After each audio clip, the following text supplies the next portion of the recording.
नमस्कार विद्यार्थी मित्रांनो, मी अशोक पवार तुमचं सगळ्यांचं स्वागत करतो आपल्या वर्ल्ड ऑफ सायन्स म्हणजेच सायन्स बाय अशोक पवार या यूट्यूब चॅनलवरती। विद्यार्थी मित्रांनो, माहित आहे का, संयुक्त पूर्व परीक्षा, मुख्य परीक्षा तसेच राज्यसेवा पूर्व परीक्षेसाठी स्टेट बोर्ड आणि एनसीईआरटी हे अतिशय महत्त्वाचा असणारा भाग आहे। आणि खास तुमच्यासाठी मी तुम्हाला स्टेट बोर्डची आणि एनसीईआरटीची सिरीज घेऊन आलेलो आहे, ज्याच्यामध्ये कमी वेळेत आपण स्टेट बोर्डला आणि एनसीईआरटीला कव्हर करून देणार आहे। आज जो मी तुमच्यासाठी घेऊन आलेला टॉपिक आहे तो स्टेट बोर्डचं 8वीचं पुस्तक, ज्याच्यामध्ये आयोग विचारू शकतो अशा सर्व पार्टचं डेटाबेस मी तुमच्यासाठी या ठिकाणी घेऊन आलेलो आहे। तर व्यवस्थित बघून घ्या। यूट्यूब चॅनलला सगळ्या विद्यार्थ्यांनी आवर्जून सबस्क्राइब करून ठेवा। मित्र परिवारापर्यंत यूट्यूब चॅनलची लिंक पण आवर्जून पाठवा। जर तुम्हाला लेक्चर आवडत असेल तर लाईक करा आणि कमेंट करायला अजिबात विसरू नका मित्रांनो। तर बघा, आता स्टेट बोर्ड 8वी हा महत्त्वाचा असणार आहे। अनेक वेळेस याच्यातून प्रश्न रिफ्लेक्ट झालेले आहे। संपूर्ण डेटाबेस मी कमी वेळेत पूर्ण करण्याचा प्रयत्न करणार आहे की काय आणि कसं असणार आहे। तर बघा, आता स्टेट बोर्ड सामान्य विज्ञान 8वीचा पार्ट आपण कव्हर करतोय। त्याच्यातला पहिला भाग आहे, त्याला जर आपण काय म्हणत असेल, सजीव सृष्टी आणि सूक्ष्मजीवांचं वर्गीकरण। जे काही ऑर्गॅनिझम आहेत, कळाला का, त्यांचं क्लासिफिकेशन बघायचे आहेत आपल्याला। व्हेरिएशन्स, बायोडायव्हर्सिटी कशी आहे ते बघायचंय। सर्वात पहिल्यांदा बघा, 8वीच्या पुस्तकात पहिलं पार्ट दिलेलं आहे, त्याच्यामध्ये काय आहे बघा। 1735 मध्ये कार्ल लिनियस यांनी सजीवांना 2 सृष्टीमध्ये काय आहे विभाजन केले, म्हणजे 2 गटामध्ये सजीवांचं वर्गीकरण केलं। 2 सृष्टीचा जनक म्हणतात, एक वनस्पती आणि दुसरं प्राणी। हे आपण समजू शकतो, त्याला इंग्रजीतून व्हेजिटेबलिया आणि ॲनिमलिया नाव दिलं होतं। परंतु यानंतर 1866 साली हेकल यांनी 3 सृष्टीचा काय आहे संकल्पना मांडली आणि तिसरी सृष्टी प्रोटिस्टा ही त्यांनी शोधून काढली। म्हणजे अशा प्रकारे प्रोटिस्टा, वनस्पती आणि प्राणी हे 3 सृष्टी तयार झाल्या। यानंतर बघा, 1925 मध्ये चार्टन नावाचा शास्त्रज्ञ आहे, यांनी सजीवांचं वर्गीकरण केलं। परंतु यांनी सजीवांचं वर्गीकरण आदि केंद्रकी सजीव आणि दृश्य केंद्रकी असे 2 गटामध्ये केले। आदि केंद्रकीला प्रोकॅरियोटिक म्हणतात, दृश्य केंद्रकीला यूकॅरियोटिक म्हणतात। यानी अपूर्ण पेशी आणि परिपूर्ण पेशी या 2 गटामध्ये मला सांगा वर्गीकरण चार्टन यांनी 1925 ला केलं।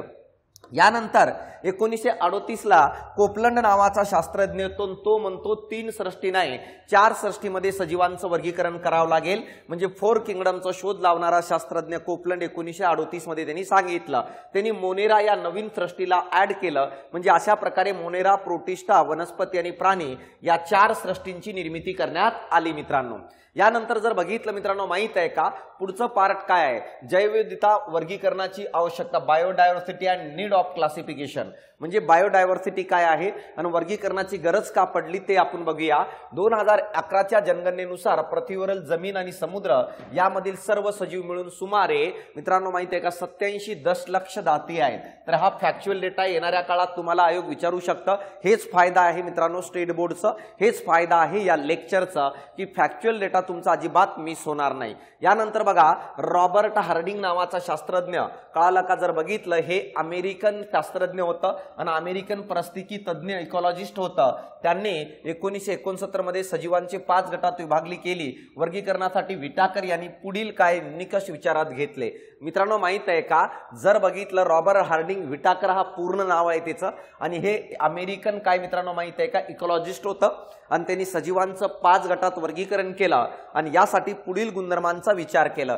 पहिलं गुणधर्म घेतलं मित्रांनो माहित आहे का, पेशीची जटिलता, complexity of the cell structure. त्यांनी बघितलं आदि केंद्रकी सजीव आणि दृश्य केंद्रकी सजीवांना वेगळं करायचं। यानंतर बघा, सजीवांचा प्रकार, जटिलतेचं, कॉम्प्लेक्सिटी ऑफ ऑर्गॅनिझम, त्यांनी विचार केलं एक पेशीय सजीव वेगळे आणि बहुपेशीय सजीव वेगळे करायचं। यानंतर तिसरं बघितलं त्यांनी मोड ऑफ न्यूट्रिशन, कोणत्या प्रकारे ते सजीव अन्न ग्रहण करत असतात, स्वयंपोषी की परपोषी, यानुसार की मृतोपजीवी, यानुसार मला सांगा त्यांनी काय केलं, सजीवांचं वर्गीकरणाला सुरुवात केली। यानंतर चौथा गुणधर्म घेतलं जीवन पद्धती, लाईफस्टाईल, नेमकं ते उत्पादक आहेत का, नेमकं ते भक्षक आहे का की विघटक आहेत, यानुसार त्यांनी वर्गीकरण करायचं ठरवलं। उत्पादकामध्ये वनस्पतीला ठेवलं, त्यानंतर जर बघितलं भक्षकामध्ये प्राण्याला आणि विघटकांमध्ये कवकाला ठेवलं। वर्ग अनुवंशिक संबंध, फायलोजेनिक रिलेशनशिप, म्हणजे याचा अर्थ सजीवांच्या पूर्वजापासून त्यांचं काय रिलेशन आहे, म्हणजे याचा अर्थ आपले जे पूर्वज आहेत त्यांचं आणि सजीवांचं काय रिलेशन आहे हे गुणधर्म पण त्यांनी घेतलं। आदि केंद्रकी ते दृश्य केंद्रकी एक पेशीय ते बहुपेशीय हा जो विकास झालेला आहे या रिलेशनचा पण विचार मला सांगा आर्यच विटाकरनी त्यांच्या वर्गीकरणामध्ये केलेलं होतं। आर्यच विटाकरनुसार पहिला गट ज्याला सृष्टी मोनेरा म्हणत असतो, हालचाल करणारे सजीव असतात, अगदी लहान काडीसारखे सूक्ष्मजीव असतात जे साध्या डोळ्याने आपल्याला दिसत नाही, म्हणजे याचा अर्थ लॅक्टोबॅसिलस जीवाणूसारखे। मोनेरा सृष्टीत सर्व प्रकारच्या जीवाणूंचा समावेश होतो, नीलहरित शैवालांचा समावेश पण याच गटामध्ये होता ज्याला आपण काय म्हणत असतो रे सायनोबॅक्टेरिया म्हणून ओळखलं जातं। काय लक्षण आहेत सर मोनेराचे? मित्रांनो हे सर्व सजीव एकपेशीय असतात, स्वयंपोषी असतात किंवा परपोषी दोन्ही प्रकारे अन्न मिळवणारे हे सजीव आपल्याला आढळताना दिसतात। हे अधिकेंद्रकी असून पारपटल केंद्रक व किंवा पेशी अंगके असतात मित्रांनो, म्हणजे याचा अर्थ यांच्यामध्ये बाहेरून आवरण असतं परंतु यांच्यात पेशी अंगके नसतात, पेशी अंगके नसतात हे आपल्याला कळणं गरजेचं आहे। ही डायग्राम आहे ज्याच्यामध्ये हालचालीसाठी फ्लॅजेला नावाची शेपूट असते जीवाणूमध्ये, होस्ट सेलला चिटकण्यासाठी पिलाय नावाचे छोटे छोटे धागे असतात त्यांच्यामध्ये। यानंतर दोन ठिकाणी डीए आढळतं, एक डीएनए हा मोठा असणारा आणि प्लाझ्मिड नावाचा पण हा डीएनए आहे ज्याला बॅक्टेरियातील एक्स्ट्रा डीएनए म्हणत असतो आपण, हे आपल्याला समजणं गरजेचं आहे। ह्यांच्यामध्ये सेल वॉल पण प्रेझेंट असते मित्रांनो। आता बघा जसं उदाहरणार्थ मोनेरा सृष्टीतील विविध सजीव 8वीच्या पुस्तकात काय काय दिलेलं आहे, या ठिकाणी जर बघितलं मित्रांनो माहित आहे का ऑर्गॅनिझम ऑफ किंगडम मोनेरा दिलेला आहे, काही जीवाणूंचे नाव दिले, क्लॉस्टरडियम कळालं, बोटुलिनम नावाचा आहे, यानंतर बघा निमोनिया नावाचा हा घटक आहे, स्ट्रेप्टोकोकस निमोनिचा आहे, ट्रिप्नोसोमा पॉलिडम आहे। तर हे वेगवेगळे नाव आहे जे एक्झाम्पल म्हणून दिलेले आहेत, कशाच्या बाबतीत माहित आहे का? जर बघितलं तर मोनेराच्या बाबतीत हे सजीव प्रोटिस्टाचे उदाहरण आहेत जे आपण पुढे बघणार आहे। कोण कोण प्रोटिस्टामध्ये? अमिबा, पॅरामेशियम आणि युग्लिना हे एकपेशीय प्रोटिस्टामध्ये येतात। काय सांगते प्रोटिस्टा गट? बघा दुसरा गट प्रोटिस्टा गट जर बघितला हे सजीव एकपेशीय असून यांच्या पेशीपटल केंद्रक पेशीपटलबद्ध असतो, म्हणजे याचा अर्थ काय रे? या सजीवांची जर बघितलं पेशी एकच पेशीपासून बनलेली आहे परंतु केंद्रक बघितलं तर केंद्रकाला आवरण असतो, केंद्रकाला पटल असतं असं त्यांनी सांगितलं, ते जीवाणूत नव्हते। प्रचलनासाठी छद्मपाद किंवा रोमकांचा वापर करतात। छद्मपाद म्हणजे काय मित्रांनो माहित आहे का? त्याला सिवडोपोडिया म्हणून ओळखलं जातं आणि रोमके त्याला आपण सिलिया म्हणतो। या दोन घटकाद्वारे हालचाल करत असतात, ह्यांच्यामध्ये फ्लॅजेला पण असतं मित्रांनो, अशा प्रकारे लांब धागा पण असतो। यानंतर बघा जर बघितलं स्वयंपोषी असतात, उदाहरणार्थ युग्लिना व लोक्स पेशीत हरित लवके असतात। जर बघितलं तर उदाहरणार्थ परपोशीमध्ये कोण येतात रे? अमिबा, पॅरामेशियम आणि प्लाझ्मोडियम हे असे प्रोटिस्ट आहेत जे परपोशी असतात, ते अन्न तयार करत नाही। स्वयंपोषी युग्लिना आणि ओलोक्स असतात ज्यांच्यात हरित लवके प्रेझेंट असतात। तिसरा गट आहे कवक, ज्याला आपण फंगी म्हणत असतो। कवक सृष्टीत परपोशी, असंश्लेषी आणि दृश्य केंद्रके सजीवांचा समावेश होतो, म्हणजे याचा अर्थ मला सांगा कवकांमध्ये जर बघितलं तर स्वतःचा अन्न स्वतः तयार करता येत नाही कारण त्यांच्यात हरित लवके नसतात, म्हणून त्याला असंश्लेषी किंवा प्रकाश संश्लेषण न करणारे आणि दृश्य केंद्रकी म्हणजे विकसित पेशी आढळते। बहुसंख्य कवके हे फंगस मृतोपजीवी असतात, याला सॅप्रोफाइट म्हणत असतो। कुजलेल्या पदार्थावर आपलं जीवन जगणारे, कुजलेल्या कार्बनी पदार्थावर जगतात। कवकांची पेशी भित्तिका असते परंतु सेल्युलोजची न बनता ती कायटिनची बनलेली असते, या जटिल शर्करेपासून ती बनलेली असते। यानंतर काही कवके तंतुरूपी असून त्यातील पेशीद्रव्यात असंख्य केंद्रके असतात, हे आपल्याला कळणं गरजेचं त्या डायग्राम मध्ये दाखवलेलं आहे। कवक बघा किण्वन कळाला का? बेकर ईस्ट बुरशी, ॲस्पॅर्जिलस मक्याच्या कणावरील बुरशी म्हणून ओळखलं जातं ॲस्पॅर्जिलसला। पेनिसिलियम भूछत्र, मशरूमला भूछत्र म्हणतात, हे टोपण नाव येणाऱ्या काळात तुम्हाला विचारलं जाईल मित्रांनो। विटाकर नंतर वर्गीकरणाच्या काही पद्धती मांडल्या गेल्या तरी आजही अनेक शास्त्रज्ञ विटाकर यांच्या पंचसृष्टी वर्गीकरणालाच प्रमाण मानतात आणि त्यानुसार सजीवांचा अभ्यास केलं जातं मित्रांनो। कोणानुसार? आर्यच विटाकरच्या 5 किंगडम नुसार। काही संस्थांचं कार्य लक्षात ठेवा, राज्यसेवेला येऊ शकतं, कंबाईनला तर काही नाही। राष्ट्रीय विषाणू संस्था Pune, national institute of virology पुण्याला आहे, ही विषाणू संदर्भातील संशोधन करणारी संस्था आहे। भारतीय वैद्यकीय संशोधन कळाला का? परिषदेत अखेरीत 1952 साली या संस्थाची स्थापना करण्यात आलेली होती। यानंतर बघा सूक्ष्मजीवांचे वर्गीकरण जर बघितलं पृथ्वीवर एकूण कळाला का सजीवांचे सूक्ष्मजीव सर्वाधिक संख्येने आहेत, जर असं विचारलं पृथ्वीवर सर्वात जास्त प्रमाणात सजीव कोणते, तर उत्तर यायला पाहिजे मायक्रो ऑर्गॅनिझम. वर्गीकरण कसं केलं? आधी केंद्रकी सूक्ष्मजीव म्हणजे अपूर्ण पेशी असणारे सूक्ष्मजीवांमध्ये प्रोकॅरियोटिक मायक्रो ऑर्गॅनिझम मध्ये बॅक्टेरिया जीवाणू येतात आणि दृश्य केंद्रकीमध्ये आदिजीवी आणि प्रोटोझोआ येतात, कवके पण येतात आणि अल्गी पण येत असतात. तर या सगळ्यांचा समावेश दृश्य केंद्रिकी मायक्रो ऑर्गॅनिझम मध्ये होतं. सूक्ष्मजीवांच्या आकारासंदर्भात खालील प्रमाण लक्षात ठेवा. बघा 1 मीटर म्हणजे काय मित्रांनो माहित आहे का? 10⁻6 मायक्रोमीटर. 1 मीटर म्हणजे 10⁻9 नॅनोमीटर. हे काय आहे असं मोजत असतात. आता जीवाणूच्या बाबतीत बघूया. मोनेरात येणारा हा सजीव आहे बॅक्टेरिया.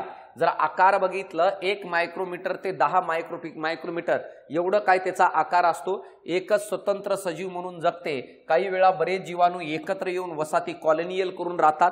जीवाणू पेशी आधी केंद्रकी यांनी काय प्रोकॅरियोटिक अपूर्ण असते. पेशीत केंद्रक व पटलयुक्त अंगके नसतात मित्रांनो. केंद्रक पण नसतो आणि जीवाणूच्या पेशीला अंगके सेल ऑर्गनेल्स पण नसतात. पेशी भित्तिका असते. कशाची बनलेली असते? पेप्टिडोग्लायकेन नावाचा एक पदार्थ आहे. या पेप्टिडोग्लायकेन नावाच्या पदार्थापासून पेशी भित्तिका बनलेली असते. प्रजननाचा जर विचार केलो जीवाणूमधला जास्त करून हे द्विविभाजनाची भूमिका निभावतात. द्विखंडन म्हणतो त्याला बायनरी फिशन म्हणतात. या पद्धतीद्वारे जीवाणू जास्त करून काय करत असतात? रिप्रोडक्शन करत असतात. अनुकूल परिस्थितीत जीवाणू प्रचंड वेगाने वाढतात. 20 मिनिटात या 20 मिनिटामध्ये ते संख्येने दुप्पट होऊ शकतात. एवढ्या अफाट प्रमाणामध्ये कॅपॅबिलिटी त्यांच्यामध्ये विभाजनाची प्रेझेंट असते मित्रांनो. यानंतर आदिजीवी नावाचा सूक्ष्मजीव जो आहे त्याच्याबद्दल बघूया काय आहे. आकारमानानुसार जर बघितलं तर 200 मायक्रोमीटरच्या जवळपास यांचा आकार प्रेझेंट असतो. जीवाणूपेक्षा मोठे आहेत. मातीमध्ये आढळतात, गोड पाणी असेल किंवा समुद्र या तिन्ही ठिकाणी आपल्याला प्रोटोझोआ आढळताना दिसतात. जर यांची पेशीची रचना जर बघितली तर परिपूर्ण पेशी रचना असते. याच्या व्यतिरिक्त यांच्यामध्ये हालचालीसाठी काही अवयव पण असतात. पोषण पद्धती यांच्या विविधता आढळते. म्हणजे याचा अर्थ अन्न मिळवण्यामध्ये यांच्यामध्ये आपल्याला व्हेरिएशन्स व्हरायटी आढळताना दिसतं. प्रजननासाठी सर्वात चांगली पद्धत वापरतात त्याला द्विविखंडन म्हणतात किंवा त्याला आपण बायनरी फिशन म्हणत असतो. हे आपल्याला समजणं गरजेचं आहे. अमिबा, पॅरामेशियम गांडूळ पाण्यात आढळतात, स्वतंत्र जीवन जगतात.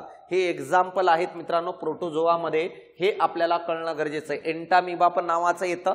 प्लाझ्मोडियम पण मला सांगा प्रोटोझोआ गटामध्येच येत असतो.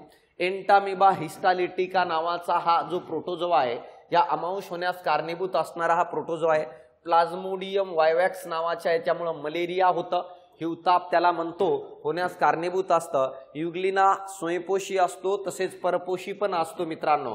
म्हणून मला सांगा जर आयोगाने तुम्हाला विचारलं वनस्पती आणि प्राण्यांना जोडणारा प्राणी कोणता, उत्तर असायला पाहिजे युग्लिना. यानंतर कवका या मायक्रो ऑर्गॅनिझम बद्दल बघूया. कवकाचा आकार आणखी थोडा मोठा असतो. 10 पिकोमीटर पासून ते मला सांगा 10 मायक्रोमीटर ते 100 मायक्रोमीटरच्या दरम्यान. कुजणाऱ्या पदार्थावर जगतात कारण स्वतःचं अन्न स्वतः तयार करत नाही. हे आपल्याला कळणं गरजेचं आहे मित्रांनो. वनस्पती आणि प्राण्यांची शरीरे कार्बनी पदार्थांमध्ये आढळतात. म्हणजे याचा अर्थ जर कुजणारे पदार्थ वनस्पती आणि प्राण्यांची शरीरे कार्बनी पदार्थात आढळतात म्हणजे याचा अर्थ कळतोय का?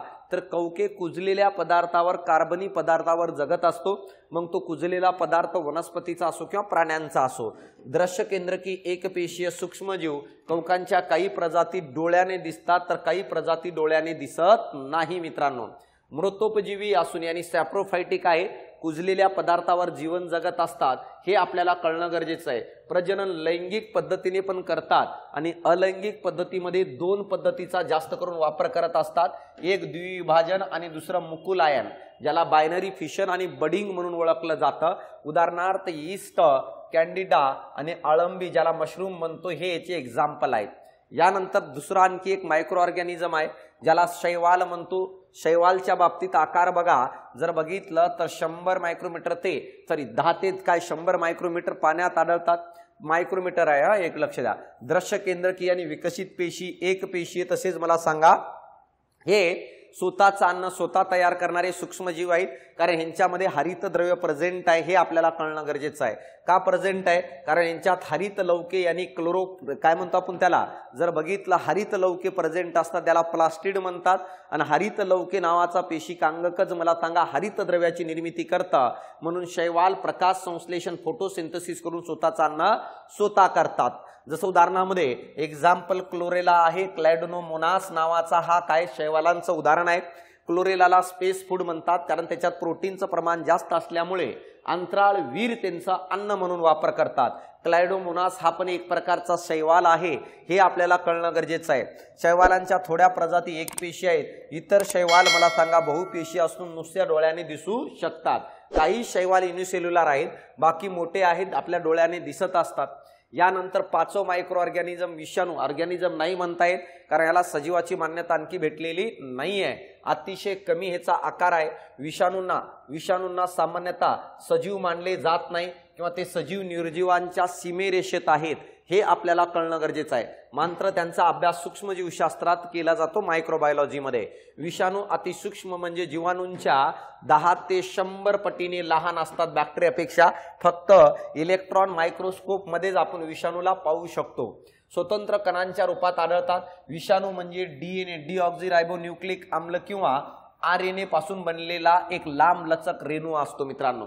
म्हणजे याचा अर्थ मला सांगा, विषाणू म्हणजे डीएनए किंवा आरएनए पासून बनलेला एक लांब लचक मॉलिक्यूल आहे ज्याला वरतून प्रथिनेचं आवरण असतं. सेलवॉल पेशीभित्तिका आढळत नाही. वनस्पती आणि प्राण्यांच्या जिवंत पेशीत ते राहू शकतात. या पेशींच्या मदतीने विषाणू स्वतःची प्रथिने बनवतात, स्वतःच्या असंख्य प्रतिकृती निर्माण करू शकतात. यानंतर यजमान पेशींना नष्ट करून या प्रतिकृती मुक्त होतात. मुक्त विषाणू पुन्हा नवीन पेशींना संसर्ग करतात. काय आहे रे, आपल्या पेशीला हायजॅक करतात, पेशीचं सिस्टम वापरतात, स्वतःचे प्रथिने तयार करतात, स्वतःची संख्या वाढवतात, नंतर त्या पेशीला मारतात, ते वाढलेले विषाणू बाहेर पडतात आणि नवीन पेशीला पुन्हा टार्गेट करतात. विषाणूमुळे वनस्पती व प्राण्यांना वेगळे वेगळे रोग निर्माण होताना दिसतात. काही महत्त्वाचे बघा, मानव पोलिओ विषाणू, इन्फ्लुएन्झा विषाणू, एड्स विषाणू आढळतं. गुरांमध्ये पिकॉर्न विषाणू आढळतं. वनस्पतीमध्ये टोमॅटो विल्ट विषाणू, तंबाखू मोझाईक विषाणू आढळतं. जीवाणू बॅक्टेरियोफोज हे विषाणू जीवाणूवर हल्ला करतात. हे लक्षात ठेवा रे, बॅक्टेरियोफोज हा विषाणू जो आहे जीवाणूवर हल्ला करत असतात हे आपल्याला कळणं गरजेचं आहे. सेकंड पार्ट आहे 8वीच्या पुस्तकात, ते व्यवस्थित बघा. आरोग्य आणि रोग नावाचा टॉपिक आहे. ह्याच्या रिलेटेड पण येणाऱ्या काळात तुम्हाला आयोग प्रश्न विचारू शकतो मित्रांनो. काय आहे बघा, या ठिकाणी सांगतो हेल्थच्या रिलेटेड. रोगाचा नुसता अभाव म्हणजे आरोग्य नव्हे मित्रांनो. नुसतं रोग नाही म्हणजे रोगाचा अभाव म्हणजे आरोग्य नाही आहे. शारीरिक दृष्ट्या, मानसिक दृष्ट्या आणि सामाजिकरित्या जर एखादी व्यक्ती सुदृढ असण्याची स्थिती जर असेल तर त्याला आरोग्य म्हणतो. मी आजारी नाही आहे पण मला मानसिक ताण आहे, मला टेन्शन आहे, मला झोप येत नाही, कळला का, मला वेगळं फील होतंय, बसल्या बसल्या पण मला चांगलं वाटत नाही, पण ताप वगैरे काही नाही आहे, तर याला आरोग्य नाही म्हणत. आरोग्य म्हणजे याचा अर्थ मला सांगा, एखादा व्यक्ती शारीरिक दृष्ट्या, मानसिक दृष्ट्या आणि सामाजिकरित्या जर सुदृढ आणि संपन्न असेल तरच मला सांगा त्याला आरोग्य म्हणत असतो. म्हणजे सगळ्या गोष्टींचा समावेश आरोग्य म्हणजे होतं. रोग म्हणजे काय मग सर बघा, शरीर क्रियात्मक किंवा मानसिकरित्या शरीरातील महत्त्वाच्या जैविक कार्यामध्ये अडथळा आणणारी स्थिती म्हणजे रोग होय मित्रांनो. कळालं का? प्रत्येक रोगाची लक्षणे वेगवेगळे असतात. ताप येणे म्हणजे रोग नाही मित्रांनो. जसं एखाद्याला झोप येत नाही तो पण एक प्रकारचा रोग आहे. कारण इथं सरळ सरळ म्हटलंय शारीरिक क्रियात्मक किंवा मानसिक क्रियात्मक या दोघांच्या बाबतीत जर अनस्टेबल असेल व्यक्ती तर त्याला आपण रोग म्हणत असतो. प्रत्येकाचे लक्षणं वेगवेगळे असतात. तुम्ही मधुमेह याने डायबिटीज, सर्दी, दमा, डाऊन संरक्षण आणि हृदयविकार अशा विविध रोगांची नावे ऐकली असतील. या सर्व रोगाची कारणं, लक्षणे वेगवेगळी आहेत हे आपल्याला कळणं गरजेचं आहे. आणि यानुसारच मला सांगा या रोगांचं वर्गीकरण केलं जातं. पहिलं रोग जो आहे त्याला संसर्गजन्य रोग म्हणत असतात, संक्रमक रोग म्हणत असतात, त्याला इन्फेक्शियस डिसीज म्हणून ओळखलं जातं. हे आपल्याला कळणं गरजेचं आहे. आता संसर्गजन्य रोगामध्ये काय असेल रे, मग बघा असे रोग जे दूषित हवा, दूषित पाणी आणि अन्न याच्या मार्फत किंवा कीटक, प्राणी, अन्य घटकाच्या मार्फत मला सांगा जे रोग पसरतात त्यांना संसर्गजन्य रोग म्हणतात. म्हणजे बाहेरून जे एखाद्या व्यक्तीच्या शरीरात प्रवेश करतात, कशाच्या साहाय्याने, अन्न असेल, पाणी असेल किंवा मायक्रो ऑर्गॅनिझम असेल किंवा कशाच्याही साहाय्याने तर त्यांना आपण संसर्गजन्य इन्फेक्शियस किंवा संक्रमक रोग म्हणत असतो। रोगांचे लक्षणानुसार बघा, पहिलं आहे क्षयरोग, ज्याला आपण ट्युबरक्लोसिस म्हणून ओळखलं जातं। काय कारण आहे रे? मायकोबॅक्टेरियम ट्युबरक्लोसिस नावाचा हा बॅक्टेरिया टीबी साठी कारणीभूत आहे, क्षयरोगासाठी कारणीभूत आहे। माध्यम कसं पसरतं? रोगांच्या थुंकीतून, ज्याला टीबी झालेला आहे त्यांच्या थुंकीतून पसरू शकतो किंवा हवे मार्फत काय रे या रोगाचा प्रसार होऊ शकतो। रोगाच्या सानिध्यात दीर्घकाळ असणे म्हणजे याचा अर्थ रोगाच्या वस्तू वापरणे, या कारणामुळे टीबी सोबतच्या माणसाला पण लागू होऊ शकतं। लक्षण काय आहे? दीर्घ मुदतीचा खोकला असतो त्या माणसाला, कंटिन्युअसली लॉंग टर्म साठी 10 वर्ष 15 वर्षापर्यंत खोकला असू शकतो। थुंकीतून मला सांगा रक्त बाहेर पडू शकतं, हळूहळू त्या व्यक्तीचं वजन कमी होतो आणि मला सांगा फुफ्फुसाला इन्फेक्शन करत असल्यामुळे श्वास घेण्यास मला सांगा त्रास होतो या रोगामध्ये। उपचार काय आहे? टीबी साठी बीसीजीची लस वापरली जाते, हे महत्त्वाचं आहे मित्रांनो, कळाला का? रुग्णास इतरांपासून वेगळे ठेवावे, यानंतर नियमित औषध घ्यावे। डॉट हा जो उपचार आहे मला सांगा बीसीजी याच्या कशाच्या बाबतीत आहे? टीबीच्या बाबतीत आहे, हे आपल्याला कळणं गरजेचं आहे। यानंतर बघा दुसरं संसर्गजन्य रोग आहे, त्याला कावीळ म्हणतो, हिपॅटायटिस, पण हा व्हायरसमुळे होणारा रोग आहे। विषाणू कोणता आहे रे? Hepatitis A B C D, हे 5 प्रकारचे व्हायरस या रोगास कारणीभूत असतात। संक्रमणाचं जर माध्यम बघितलं, काही पाण्यातून पसरतात, काही रुग्णात वापरलेल्या अशा सुया याने रक्तामधून पसरतात, ह्याच्यापैकी काही पाण्यातून आणि अन्नातून पसरतात, काही जे आहे रक्तामार्फत पसरत असतात। लक्षण काय आहे? भूक लागत नाही मित्रांनो, गर्द पिवळी लघवी होते, येलो कलर होतो, चेहरा येलो पडतो किंवा मला सांगा थकवा, मळमळ, उलटी, राखाडी, विष्ठा, मल, हे काय त्याचे लक्षण आढळतात। उपाय काय रे? पाणी उकळून किंवा गाळून प्यावे मित्रांनो पावसाळ्याच्या सीझन मध्ये, म्हणजे यालाच कावीळ म्हणतो, होणार नाही। स्वच्छतागृहांचा वापर करण्यापूर्वी नंतर हात साबणाने स्वच्छ धुवावेत। रोगांचे कळाला का? जर बघित रोगाचे नाव बघा, अतिसार होऊ शकतो, डायरिया, याच्यामुळं कारक बघा जीवाणू, विषाणू, शिगेला बॅसिलस, एंटामिबा, हिस्टोलिटिका, यामुळे हे पोटाचे विकार होत असतात। संक्रमणाचे माध्यम काय बघा? दूषित अन्न आणि पाणी। लक्षणे पोटदुखी, पाण्यासारखे काय पातळ जुलाब होणे, हे असण्याचं कारण आहे। उपाय आणि उपचार: अन्न झाकून ठेवणे, पाणी उकळून व गाळून प्यावे, जल संजीवनी ORS काय आहे घ्यावं मित्रांनो कंटिन्यू। आता बघा पट्टकी, ज्याला कॉलरा म्हणत असतो, त्याच्याबद्दल बघूया। हा जीवाणूमुळे होणारा रोग आहे। विब्रियो कॉलरी नावाचा जो जीवाणू आहे, हे जर शरीरात आलं तर पट्टकी होतं। माध्यम दूषित अन्न आणि दूषित पाणी, आणि मला सांगा परिणाम अन्ननलिकेवर करत असतं, म्हणून लक्षणे उलट्या, तीव्र जुलाब, पोट दुखणे, पायात पेटके येणे, हे सगळे कॉलरामध्ये आपल्याला आढळताना दिसतात। उपचार काय रे? स्वच्छता राखावी, उघड्यावरील अन्नपदार्थ खाऊ नये, पाणी उकळून प्यावे, कॉलरा प्रतिबंधक लस काय घ्यावी, हे आपल्याला कळणं गरजेचं आहे। यानंतर विषम ज्वर, टायफॉइड जो आहे हा पण दूषित अन्न आणि दूषित पाण्यातून पसरणारा रोग आहे। साल्मोनेला टायफी नावाच्या जीवाणूमुळे हा होणारा आजार आहे। मला सांगा काय परिणाम? लक्षण काय रे? भूक मंदावणे, का? कारण अन्न आणि पाणीतून गेल्यामुळं अन्ननलिकेवर हा परिणाम करत असतो। डोकेदुखी होतं, मळमळ असेल, पोटावर पुरळ येणे, अतिसार किंवा 104 डिग्री फॅरेनहाइट एवढं पर्यंत ताप येऊ शकतो आपल्याला टायफॉइड मध्ये। उपचार काय रे? स्वच्छ आणि निर्जंतुकीकरण पाणी प्यावे, लसीकरण घ्यावे, सांडपाण्याची विल्हेवाट योग्य रीतीने लावावं, तर टायफॉइड आपल्याला आटोक्यात आणता येतं। यानंतर डेंग्यू नावाचा हा आजार आहे। साठलेल्या पाण्यात डास अंडे घालतात आणि त्याच्या वाढीस पोषक वातावरण निर्माण होऊन त्यांची संख्या वाढते आणि नंतर ती डास आपल्याला जर चावली तर आपल्याला डेंग्यू होतो। बघा डासाच्या विविध प्रजाती वेगवेगळ्या रोग पसरवतात, त्यापैकी एडिस इजिप्ती नावाच्या प्रकारची जी डास आहे या मार्फतच मला सांगा डेंग्यू आपल्यापर्यंत पोहोचत असतो। हा आजार प्लेवी व्हायरस प्रकारातील, बघा रे हे महत्वाचं आहे, हा आजार प्लेवी व्हायरस प्रकारातील डेन14 या विषाणूमुळे होतो। कोणतं मित्रांनो? डेंग्यू। लक्षण काय बघा? तीव्र ताप, तीव्र डोकेदुखी, उलट्या होणे, सर्वात महत्वाचे म्हणजे डोळ्यांच्या खोबडीत काय रे दुखणे, म्हणजे हे जे आहेत ना हा पूर्ण भाग दुखायला लागतं। यानंतर रक्तातील रक्तबिंबिका प्लेटलेट्सचं प्रमाण कमी होतं। डेंग्यू मध्ये प्लेटलेट्सची निर्मिती कमी होते, या कारणामुळे इंटरनल ब्लडिंग वाढून मला सांगा व्यक्तीचा मृत्यू पण होऊ शकतो मित्रांनो, कळालं का? रक्तस्राव होऊ शकतं शरीरांतर्गत। यानंतर बघा म्हणून तर डेंग्यूच्या पेशंटला सारखं रक्त चढवावं लागतो, का? कारण की प्लेटलेट्सची संख्या रक्तात कमी होऊ नये म्हणून, कारण या आजारामध्ये नैसर्गिकपणे प्लेटलेटची संख्या कमी होऊन जाते। हिवतापाचा प्रसार अनाफिलस डासाच्या मादीमुळे हिवताप पसरतो मित्रांनो। हत्तीरोगाचा प्रसार क्युलेक्स नावाच्या डासाच्या मादीमुळे होतो। हे लक्षात ठेवा रे, कोणत्या डासामुळे कोणतं रोग होतं? एडिस इजिप्तीमुळे मला सांगा डेंग्यू होता। हिवताप कशामुळे रे? अनाफिलस डासाच्या मादीमुळे। हत्तीरोग कसं रे? क्युलेक्स नावाच्या डासाच्या मादीमुळे। अनाफिलस व एडिस डासाचे वास्तव स्वच्छ पाण्यात असते, कळलं का?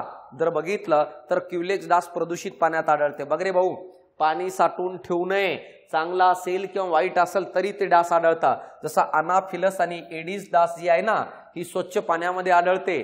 तर मित्रांनो माहित आहे का, क्युलेक्स नावाची जी डास आहे, कळला का, ज्याच्यामुळे हत्तीरोग होतं ते प्रदूषित पाण्यामध्ये काय आहे? गटाराच्या पाण्यामध्ये आपल्याला आढळताना दिसतं। यानंतर अलीकडच्या काळात येणारे काही डिसऑर्डर होते, ज्याच्यात स्वाईन फ्लू होता। होण्याचे कारण काय? स्वाईन फ्लूचा संसर्ग डुक्कर या प्राण्याद्वारे तसेच माणसाद्वारे होतो। स्वाईन फ्लूच्या विषाणूचा प्रसार होण्याच्या नाकातील घशातील स्राव थंकीतून होतो। म्हणजेच काय रे? कोविड सारखं। लक्षणे काय? धाप लागणे, श्वास घेण्यास त्रास होणे, कळलं का रे? त्याच्यानंतर घसा खवखवणे आणि शरीर दुखणे। फ्लूचे निदान कसं केलं जाईल रे? स्वाईन फ्लू H1N1 या विषाणूमुळे होणारा डिसऑर्डर आहे। रुग्णाच्या घशातील द्रव पदार्थाचा नमुना प्रयोगशाळेत तपासणीसाठी पाठवावा लागतो, जसं कोविडचं करत होतं। राष्ट्रीय विषाणू विज्ञान संस्था national institute of virology Pune येथे आहे। मी थोड्या वेळाखाली सांगितलं, ही संस्था काय करत असते मित्रांनो माहिती आहे का? त्याच्यावर अभ्यास करते, रिसर्च करत असते। मार्च 2009 मध्ये मेक्सिको देशात या आजाराची प्रथम बाधा झाली। कोणाच्या? स्वाईन फ्लूची। त्यानंतर बघा, फ्लू इन्फ्लुएन्झा H1N1 या विषाणूमुळे होतो, हा समजलं। हा रोग डुकरांमध्ये आढळणाऱ्या विषाणूमुळे होतो। डुकरामध्ये वावरणाऱ्या व्यक्तीला या विषाणूची पहिल्यांदा बाधा झाली असेल आणि नंतरच मला सांगा आपल्याकडे आला असेल। आता डुकरामध्ये कोण वावरत असेल, कोणत्या देशात वावरत असतील, कमालीचे लोक आहेत। बघा आता एड्स, कळाला का, ज्याला HIV विषाणूमुळे होतं, अक्वायर्ड इम्युनो डिफिशियन्सी सिंड्रोम, हा HIV नावाचा विषाणू ह्यूमन इम्युनो डिफिशियन्सी व्हायरस यामुळे होतं, मानवाला होतो। यामध्ये मानवाची नैसर्गिक रोग प्रतिकार शक्ती हळूहळू कमी होते। इम्युनिटी पॉवर जी आहे ना, ती ढासळत जाते। कारण काय रे? कारण हा व्हायरस टी लिम्फोसाइट नावाच्या या पेशीवर आक्रमण करतं, जी प्रतिकार क्षमता वाढवण्याचं काम करत असते। यानंतर वैद्यकीय प्रयोगशाळेत केलेल्या चाचणीत निष्पन्न झाल्याशिवाय एड्सने निदान निश्चित करता येत नाही। म्हणजे नुसतं सांगता येत नाही, पहिलं निदान करावं लागतं। त्याचे नेमके निदान करण्यासाठी इलिसा नावाची रक्ताची चाचणी केली जाते एड्सच्या निदानासाठी। एड्सची लक्षणे व्यक्ती सापेक्ष असतात, म्हणजे वेगवेगळे असतात। HIV विषाणू पहिल्यांदा आफ्रिकेतील एका खास प्रजातीच्या माकडात सापडला। नॅशनल एड्स कंट्रोल, कळाला का, प्रोग्राम आणि UN एड्स यांच्यानुसार भारतात 80 ते 85% संसर्ग असुरक्षित विषम लैंगिक संबंधातून पसरत आहेत। म्हणजे भारतामध्ये HIV पसरण्याचं 90 जवळपास 80 ते 85% कारण काय रे? इन्सेक्युअर जे सेक्शुअल रिलेशन निर्माण करत असतात लोक, या कारणामुळे मला सांगा हा रोग जास्त पसरतो। HIV बाधित व्यक्तीला स्पर्श केल्याने, सोबत जेवल्याने किंवा मित्रांनो माहित आहे का, त्याच्यासोबत बसल्याने काय एड्स होत नाही, तर हे आपल्याला समजणं गरजेचं आहे। म्हणून मला सांगा, ज्याला HIV वगैरे झालेलं आहे त्याच्यासोबत बोलणं, बसणं, जेवण करणं हे काही धोकादायक नसतं मित्रांनो। रेबीज, कळाला का रे? हे रेबीज कुत्रा चावल्यामुळे होतो, कळाला का, माणूस येडो होतो, डोक्यावर परिणाम पडतं। रेबीज हा विषाणूजन्य रोग आहे। रोग संसर्ग झालेला कुत्रा, मांजर, ससा, माकड किंवा अन्य प्राणी चावल्यामुळे होतो मित्रांनो। रोगांचे विषाणू मज्जातंतूवर यानी मेंदूत प्रवेश करतात आणि मेंदूवर परिणाम करतात। म्हणून मला सांगा, रेबीज झालेला प्राणी असेल किंवा माणूस येड्यासारखा करतं। जलद्वेष, हायड्रोफोबिया निर्माण होतो। पाणी बघितल्यानंतर त्या माणसाला भीती वाटते। वाटीत पाणी बघितलं तरी त्याला वाटतं समुद्रात बुडायलोय काही की, असे लक्षण आढळतात। या रोगामध्ये रोगी पाण्यात घाबरत असल्याने त्यात जलसंत्रास असेही म्हणतात। रेबीज प्राणघातक रोग आहे, कळाला का, मात्र रोग होण्यापूर्वी लस देऊन त्यापासून संरक्षण करता येतं। कुत्रा चावल्यानंतर या आजाराची लक्षणे बघा रे 90 ते 175 दिवसात दिसू लागतात। म्हणजे एवढं वेळ लागतो मित्रांनो। रेबीज रोगाची लक्षणे 2 ते 12 आठवडे ताप राहते, अतिशोक्ती करत वागणे, पाण्याची भीती वाटायला लागणे, हे सगळं जर कोणामुळे आढळत असेल तर कोणामुळे आढळतं रे? रेबीज नावाच्या या रोगामध्ये सिम्पटम्स आढळताना दिसतात। बघा आता सामान्य विज्ञानाची ऍड आहे, ह्याच्यामध्ये तुम्हाला सामान्य विज्ञानच्या सर्व बॅचेस उपलब्ध आहेत मित्रांनो। कोणकोणते बघा, तुम्हाला याच्यामध्ये फाउंडेशन बॅच पण उपलब्ध आहेत, जे नवीन विद्यार्थी आहेत त्यांना A to Z. यानंतर मला सांगा स्पेशल प्रीच्या बॅच मेन्स आहेत राज्यसेवेच्या, यानंतर स्टेट बोर्ड बॅच आहे, यानंतर PYQ बॅच उपलब्ध आहे, यानंतर टेक्नॉलॉजीची बॅच उपलब्ध आहे आणि यानंतर 1 डे रिव्हिजन बॅच पण उपलब्ध आहे. तर सर्व प्रकारच्या बॅचेस, यानंतर एन्व्हायरमेंटची बॅच पण उपलब्ध आहे. या सर्व बॅचेससाठी तुम्हाला ॲप्लिकेशन डाउनलोड करायचं आहे सायन्स बाय अशोक पवार. म्हणजे याचा अर्थ मित्रांनो माहित आहे का तुम्हाला काय आहे, संपूर्ण डेटाबेस व्यवस्थित काय करता येईल, बघता येईल मित्रांनो. तर बघा या ॲप्लिकेशनवर सर्व बॅचेस बेसिक पासून उपलब्ध आहेत, हे आपल्याला समजणं गरजेचं आहे मित्रांनो. बघा आता मित्रांनो माहित आहे का, सेकंड टॉपिक आहे त्याला आपण असंसर्गजन्य रोग म्हणतो. असे रोग जे जीवाणू, विषाणू किंवा अन्य घटकामुळे एकाकडून दुसऱ्याकडे पसरत नाही त्यांना असंसर्गजन्य रोग म्हणतात. जे रोग संसर्गातून किंवा संक्रमणातून पसरत नाही त्यांना असंसर्गजन्य रोग किंवा असंक्रमक रोग म्हणून ओळखलं जातं. असे रोग काही विशिष्ट कारणामुळे व्यक्तीच्या शरीरातच उद्भवतात आणि त्या शरीरापुरतच मर्यादित असतात. ज्याच्यामध्ये उदाहरणार्थ बघा कॅन्सर एकाकडून दुसऱ्याकडे पसरत नाही. एखाद्या व्यक्तीच्या शरीरात तयार झालं तर त्या शरीरापुरतच मर्यादित असतो, त्याच्या सोबतच्या व्यक्तीला किंवा त्याच्या सहवासात असणाऱ्या माणसाला त्याची लागण होत नाही मित्रांनो. अनियंत्रित आणि असामान्य वाढीस कर्करोग म्हणत असतात. जेव्हा शरीरातील पेशी आणि कोणाबद्दल बोललं जात आहे, या सेल बद्दल, शरीरातील पेशी मला सांगा अनियंत्रितपणे आणि असामान्य वाढायला लागतात, जेवढं पाहिजे त्याच्यापेक्षा लिमिटपेक्षा जास्त वाढायला लागतात, त्या सिच्युएशनला कर्करोग म्हणतात. कर्करोगाच्या पेशी समूहास किंवा गाठीस दुर्गम्य अर्बुद किंवा ट्यूमर म्हणून ओळखलं जातं मित्रांनो, जे अतिरिक्त वाढलेल्या पेशींचा बंडल असतं. कर्करोग फुफ्फुसात होऊ शकतो, तोंडात, जीभ, जठर, स्तन, गर्भाशय, त्वचा यासारख्या अवयवात रक्त किंवा अन्य कोणत्याही उतीत मला सांगा कर्करोग होऊ शकतं. कर्करोगाचं साधं डेफिनेशन आहे की एखाद्या भागात मला सांगा पेशींची संख्या अनलिमिटेडपणे काय करतो आपण, अनकंट्रोलपणे काय करणे, वाढणे, यालाच आपण कॅन्सर म्हणत असतो. काय कारण असू शकतात, अति प्रमाणात तंबाखू खाणे, गुटखा खाणे, धूम्रपान करणे, मद्यपान करणे, आहारात कळाला का चोथायुक्त अन्न पदार्थाचा, फळे आणि पालेभाज्यांचा समावेश नसणे, जर खात नसेल तर खायला पाहिजे, अति प्रमाणात जंक फूड, वडापाव, पिझ्झा खाणे यामुळे होऊ शकतो. अनुवंशिकता हेही एक कारण असू शकतो कॅन्सरसाठी मित्रांनो. सर काय लक्षण आहेत, दीर्घकालीन खोकला असू शकतो, आवाज घोगरा होणे, गिळताना त्रास होणे, उपचार करूनही बरा न होणारा किंवा काय मित्रांनो राहणे, यानंतर स्तनात गाठी निर्माण होणे, आकारण काय वजन घटणे, कळालं का वजन घटत असतो, हे सगळे आहेत. कर्करोगावरील आधुनिक निदान आणि उपचार पद्धती काय, कॅन्सरवरील बघा आता या ठिकाणी मी तुम्हाला सांगतो काय असणार आहे. कर्करोगाचे निदान करण्यासाठी tissue diagnosis, CT scan, MRI scan, sonography, biopsy इत्यादी तंत्राचा, कळाला का मॅमोग्राफी, बायोप्सी इत्यादी तंत्राचा वापर करण्यात येतो उपचारामध्ये. हे टेक्नॉलॉजी आहे ज्याच्या सहाय्याने काय केलं जातं, कॅन्सरचं डिटेक्शन केलं जातं. मला सांगा रसायन उपचार यानी काय रे, केमोथेरपीचा वापर करत असतो, किरणोपचार, कळाला का, ह्या सगळ्या गोष्टींचा वापर मला सांगा केलं जातं. रोबोटिक सर्जरीचा पण वापर करतात त्या अतिरिक्त पेशीला नष्ट करण्यासाठी. लेप्रोस्कोपिक सर्जरी नावाची एक टर्मिनॉलॉजी आहे किंवा ही पद्धत वापरली जाते काय रे मित्रांनो माहिती आहे का, कॅन्सरला कमी करण्यासाठी. डायबिटीज हा पण मला सांगा असंसर्गजन्य रोग आहे आणि जुनाट यानी क्रोनिक डिसीज आहे जो जास्त काळापर्यंत राहतं. स्वादुपिंडात निर्माण होणारा जो इन्सुलिन आहे ना पॅनक्रियामधून तयार होणारा, ज्या बीटा सेल त्याची निर्मिती करत असतात, यांचं प्रमाण जर रक्तातील कमी झालं तर इन्सुलिनचा डायबिटीज होतं मित्रांनो.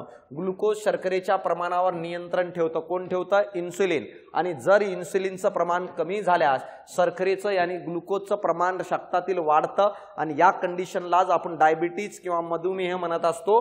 हे आपल्याला कळणं गरजेचं आहे.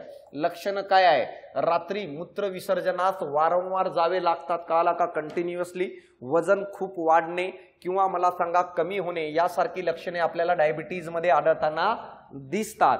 यानंतर कारण काय असू शकतात डायबिटीजला, अनुवंशिकता कारणीभूत असू शकतो किंवा अति लठ्ठपणा, जास्त जर वजन वाढलं लिमिटपेक्षा डायबिटीज होण्याची सर्वात जास्त शक्यता आहे. व्यायामाचा अभाव जर असेल, व्यायाम करत नसेल, मानसिक ताण किंवा तणाव असेल, त्या कारणामुळे पण व्यक्तीमध्ये डायबिटीज निर्माण होऊ शकतं. का, कारण की हे सगळं इन्सुलिनच्या सिक्रेशनवर परिणाम करत असतात. औषधे काय आहेत? जेनेरिक औषधे यांना सामान्यतः औषधेही असे म्हणतात. या औषधांच्या निर्मिती वितरण कोणत्याही पेटंट शिवाय केली जाते, म्हणून हे औषधे जे आहेत ना कमी किमतीचे असतात, जास्त खर्च नसतात, परंतु हे ओरिजिनल औषधाच्या दर्जाचेच असतात, परंतु कमी किमतीमध्ये भेटतात. का? कारण यांची ब्रँडिंग नसते, यांना कोणतेही पेटंट केलेलं नसतं. जेनेरिक औषध तयार करताना त्या औषधातील घटकांचे प्रमाण किंवा त्या औषधांचा फॉर्म्युला तयार मिळत असल्यामुळे संशोधनावरील खर्च वाचून जातो मित्रांनो, म्हणून त्याची प्राइस कमी असते. बाकी कंटेंट जो आहे ब्रँडेड जे काही औषध आहेत त्यांच्या बरोबरीचेच असतं मित्रांनो. त्यामुळे जेनेरिक औषधांची किंमत काय ब्रँडेड औषधापेक्षा खूप कमी असते. जेनेरिक औषधामध्ये तुम्ही हेल्थ ट्रेकर कळाला का आणि जर बघितलं समाधान या मोबाईल ॲपच्या साहाय्याने सहज मिळवू शकता. हे ॲप्लिकेशन आहे कळाला का. हेल्थ काय म्हणतो आपण माहित आहे का? जर बघितलं मित्रांनो माहित आहे का हेल्थ करत काय म्हणतो आपण हेल्थ करत आणि काय समाधान या ॲप्लिकेशनवर तुम्हाला भेटू शकतं. महत्त्वाचे काय पंतप्रधान जन औषध योजना 1 जुलै 2015ला भारत सरकारने जाहीर केली. या योजनेअंतर्गत उत्तम दर्जाची औषधे कमी किमतीत जनतेला उपलब्ध करून देण्यात आलेली आहे. त्यासाठी औषधी स्टोअर्स करून काय करण्यात आलेली आहेत, म्हणजे यानुसार वेगवेगळे स्टोअर उपलब्ध केलेले आहेत ज्याद्वारे कळाला का औषधे उपलब्ध करून दिलं जातं पंतप्रधान जन औषध योजनेच्या अंतर्गत. भारतीय कंपन्या मोठ्या प्रमाणात जेनेरिक औषधांची निर्यात करतात, परंतु देशात मात्र ब्रँडेड कंपन्यांच्या नावाने जास्तीत जास्त औषधे विकतात. बाहेर आपण एक्सपोर्ट करतो, पण भारतामध्ये जास्त किमतीच्या ब्रँडेड औषधांचा वापर करतात. अमेरिकेत 80% औषध जेनेरिकचा वापर केला जातो. बघा किती फरक असतो एज्युकेशनचा मित्रांनो माहित आहे का. अमेरिकेमध्ये 80% जेनेरिक औषध वापरतात, पण आज आपण मेडिकलवर गेलो तर आपण म्हणतो जेनेरिक औषध नकोय मला, डॉक्टरने लिहून दिले मला की हे ब्रँडेड औषध वापर. मूर्ख बनवायचे धंदे आहेत भाऊ हे कळाला का. कारण जेनेरिक औषध आणि जो ब्रँडेड औषध दोघांमधला कंटेंट सारखा आहे, पण आपली मेंटॅलिटी आहे भारतीय लोकांची ज्याची किंमत जास्त असेल तो चांगला असतं. म्हणून अमेरिकेसारख्या देशामध्ये 80% लोक हे जेनेरिक औषधांचा वापर करतात. हे या औषधावरील शेकडो अब्ज रुपये तिथे वाचविले जाते. पण भारतामध्ये लो ब्रँडेड ज्याला काही कळत नाही येडा आहे पूर्ण ते पण म्हणते मला ब्रँडेड पाहिजे. बघा आता काही दिनविशेष पाठ करून घे रे भाऊ, कधी कामाला येऊ शकतात. 7 एप्रिलला जागतिक आरोग्य दिन सेलिब्रेट कर, 14 जूनला जागतिक रक्तदान कर दुसऱ्याला काला का, 29 सप्टेंबरला जागतिक हृदय दिन, कोणाला तरी हृदयाचं दान कर, दान नको करू भाऊ हृदय दिन आहे. 14 नोव्हेंबरला जागतिक मधुमेह दिन, डायबिटीज डे. तर हे जोड्या लावामध्ये विचारलं जातात, हे कळणं गरजेचं आहे. 8वीच्या भागामध्ये आता आपल्याला जायचंय बल आणि काय रे दाबाकडे. काय असतं सर बल आणि दाब? बघा या ठिकाणी एक मुलगा तुम्हाला खेळताना दिसतोय. लहानपणी सगळ्यांनी हा खेळ खेळला असेल मित्रांनो, कळलं का. सगळ्यांनी आपल्या वयात जे जनरेशन मध्ये लोक आहेत नवीन काही माहित नाही, पण आपल्या जनरेशन मध्ये हाच आपल्याकडे काय खेळ होता. तर बघा हे बलाच्या साहाय्याने सगळं केलं जातं. काय असणार आहे कसं असणार आहे ते मी तुम्हाला या ठिकाणी सांगतो. पहिल्यांदा बलाचे प्रकार बघूया. संपर्क आणि असंपर्क बले काय आहे, कॉन्टॅक्ट अँड नॉन कॉन्टॅक्टल फोर्स काय आहेत, वस्तूच्या एकमेकाशी असलेल्या थेट संपर्कामुळे किंवा आणखी एका वस्तू मार्फत आलेल्या संपर्का बलामुळे प्रयुक्त झालेले दिसते अशा बलास संपर्क बल म्हणतात. बघा हा संपर्क बल आहे. हा टायर पुढे का घसरतो, कारण हा मुलगा या लाकडाच्या साहाय्याने त्याला ढकलतं, तर या ठिकाणी संपर्क बल प्रस्थापित होतात. दोन वस्तूमध्ये संपर्क नसला तरी त्या दोन वस्तूमध्ये बल प्रयुक्त होताना आपल्याला काही वेळेस दिसतं, याला असंपर्क बल म्हणून ओळखलं जातं. असंपर्क बल जर बघितलं मित्रांनो माहित आहे का, स्नायू बल आहे हे संपर्क बलाचे उत्तर उदाहरण असून आपल्या स्नायूंच्या मदतीने वस्तूवर प्रयुक्त केले जातं. बघा तर स्नायू बल जे आहे ना हे संपर्क बल आहे. उचलणे, ढकलणे, ओढणे अशा कित्येक क्रियामध्ये आपण काय करतो रे, स्नायू बलांचा वापर करत असतो. या उलट चुंबकीय बल बघा, आणि दुसरं बघा या उलट कोणतं, चुंबकीय बल असेल, गुरुत्वीय बल असेल, स्थितिविद्युत बल असेल, हे कोणत्याही संपर्काशिवाय एक्झिस्ट करत असतात. बघा ना तुम्ही जर मॅग्नेट घेतलं दुरूनच लोखंडावर तो बल प्रयुक्त होताना दिसतो मित्रांनो, संपर्काची गरज नसते. गुरुत्वाकर्षण बल सफरचंद वरून खाली पडला म्हणजे याचा अर्थ पृथ्वी आणि त्या सफरचंदात प्रत्यक्ष कॉन्टॅक्ट नव्हता, तरी पृथ्वीने त्याला स्वतःकडे ओढलं, कारण की काय मित्रांनो माहित आहे का, त्या ठिकाणी असंपर्क बल काय आहे प्रेझेंट होता. तर एखाद्या वस्तूवर एकाच दिशेने अनेक बले लावल्यास सत्यता बेरीजे एवढे बल वस्तू प्रयुक्त होते. म्हणजे साधी कन्सेप्ट आहे. एकाच वस्तूवर जर अनेक पद्धतीने बल लावलो तर त्या सगळ्यांच्या बेरीजे एवढं त्याच्यावर बल प्रयुक्त होऊ राहिलं. जर दोन बले बघा, जर दोन बले एकाच वस्तूवर परस्पर विरुद्ध बाजूने लावली तर त्यांचा फरका इतके बल वस्तूवर प्रयुक्त होतो. जसं ही वस्तू आहे, इकडून मला सांगा 10 न्यूटन बल अप्लाय होते, विरुद्ध दिशेने 30 न्यूटन अप्लाय होते, तर याच्यावर 20 न्यूटन एवढं बल प्रयुक्त होतो, फरका एवढं दोन्हींच्या. कारण जर विरुद्ध असेल तर बल हे परिमाण व दिशा यामध्ये व्यक्त केले जाते, म्हणून बल ही सदिश राशी आहे, यानी वेक्टर क्वांटिटी आहे, कारण त्याला दाखवण्यासाठी मॅग्निट्यूड अँड डायरेक्शनची गरज आहे. एखाद्या वस्तूवर एकापेक्षा अधिक बले प्रयुक्त असतील त्या वस्तूवर होणारा परिणाम हा त्या वस्तूवर प्रयुक्त निव्वळ बलामुळे असतो, जर अनेक बलाच्या एकत्रीकरणामुळे असतं. आता बघा हे जडत्व काय आहे. जडत्व काय मित्रांनो माहित आहे का? जेव्हा एखाद्या वस्तूवर बल अप्लाय केलो तर ती वस्तू आपली अवस्था बदलते. जोपर्यंत बलाचा वापर करत नाही तोपर्यंत अवस्था बदलत नाही. का बदलत नाही? कारण ती वस्तू आपली मूळ अवस्था बदलण्यास विरोध करत असते. जसं स्थिर वस्तू गतिमान होण्यास विरोध करते, गतिमान वस्तू स्थिर होण्यास विरोध करते. बघा, वस्तू गतीच्या ज्या स्थितीत आहे त्याच स्थितीत राहण्याच्या प्रवृत्तीला जडत्व असे म्हणतात. वस्तू जर गतिमान असेल तर ती म्हणते मी गतिमानच राहील, स्थिर असेल तर ती म्हणते स्थिरच राहील. या गुणधर्मालाच त्या वस्तूचं जडत्व म्हणतात. आणि ती अवस्था बदलण्यासाठी आपण त्याच्यावर बलाचा वापर करतो. का? कारण जडत्वाला बदलायचंय आपल्याला, गतिमान वस्तूला स्थिर करायचंय किंवा स्थिर वस्तूला गतिमान करायचं. म्हणूनच बघा, बाहेरून बल प्रयुक्त न केल्यास स्थिर वस्तू स्थिर अवस्थेतच राहते, तर गतिमान वस्तू गतिमान अवस्थेत राहते. कळालं का? पण जर बलाचा वापर केलो तर ती आपली अवस्था बदलते. मग बघा आता या ठिकाणी पहिला आहे विराम अवस्थेतील जडत्व, इनर्शिया ड्यू टू रेस्ट म्हणत असतो. वस्तूच्या ज्या स्वाभाविक गुणधर्मामुळे आपल्या विराम अवस्थेत बदल करू शकत नाही त्याला विराम अवस्थेतील जडत्व म्हणतात. वस्तू जर विराम अवस्थेत जाग्यावर थांबलेली असेल तर ती जाग्यावरच राहते, गतिमान होत नाही. याला आपण विराम अवस्थेचं जडत्व म्हणतो, त्याला विराम अवस्थेत जडत्व म्हणतात. उदाहरणार्थ, बस अचानक सुरू झाल्यास प्रवासी मागच्या दिशेने फेकला जातो, हे विराम अवस्थेतील जडत्व आहे. फांदी हलवल्यानंतर फळ तुटणे ही विराम अवस्थेतील जडत्व आहे. सतरंजी झटकल्यावर स्वच्छ होणे ही विराम अवस्थेतील जडत्व आहे. गतिमान अवस्थेचे जडत्व बघा, वस्तू जी गतिमान आहे ती गतिमान राहण्याचा प्रयत्न करते, थांबण्यास विरोध करते, याला गतिमान अवस्थेचे जडत्व म्हणतात. ज्या स्वाभाविक गुणधर्मामुळे गतिमान अवस्थेत बदल होऊ शकत नाही त्यास गतीचे जडत्व म्हणतात. उदाहरणार्थ, फिरणारा विजेचा पंखा बंद केल्यानंतर पण काही काल फिरत राहतो. मित्रांनो, चालत्या बसमधून उतरल्यास प्रवासी पुढच्या दिशेने पळत जावं लागतं. किंवा मला सांगा मित्रांनो, बस अचानक थांबल्यास प्रवासी काय रे पुढच्या दिशेने झुकतो. हे सर्व मला सांगा काय म्हणतो आपण त्याला? गतीचे जडत्व. तिसरा आहे दिशेचे जडत्व. स्वाभाविक गुणधर्मामुळे ती आपल्या गतीची दिशा बदलू शकत नाही. मित्रांनो, गतिमान वस्तू जेव्हा आपली दिशा बदलू शकत नाही तर त्याला आपण दिशेचे जडत्व म्हणतात. उदाहरणार्थ, वाहन सरळ रेषेत गतिमान असताना अचानक वळण्या घेतल्यास प्रवासी विरुद्ध दिशेला फेकला जातो, कारण तो काय आहे? दिशा बदलण्यास विरोध करत असतं. आता दाब काय आहे मित्रांनो माहित आहे का? दाब हा बलावर डिपेंड आहे.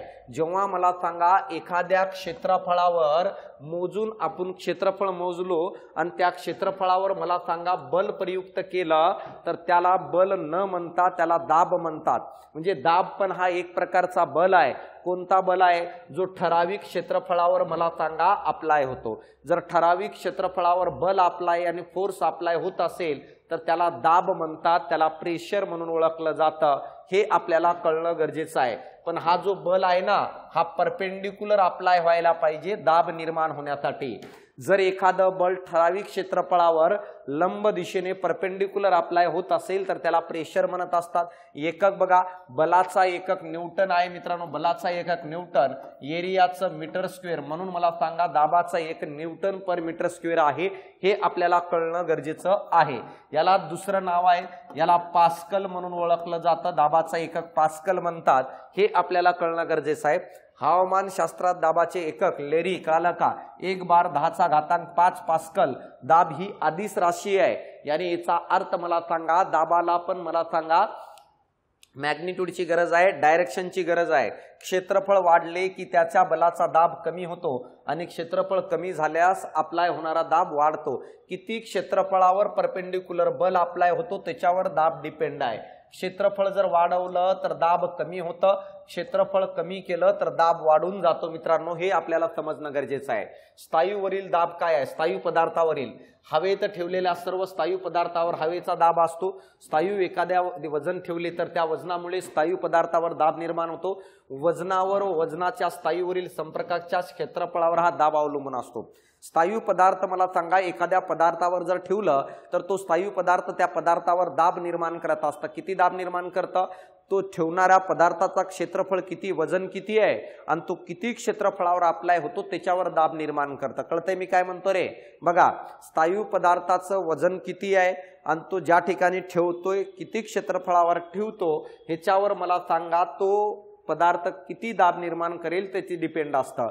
वातावरणीय दाब काय आहे मित्रांनो माहित आहे का? हवेचं वजन जो आहे ना वातावरणातील सर्व घटकावर दाब निर्माण करतो, त्याला ॲटमॉस्फिअर प्रेशर म्हणतात। कोणतं? हवेतला वजन। पृथ्वीवर सर्व बाजूने हवेचे आवरण आहे, आवरणालाच वातावरण म्हणतात।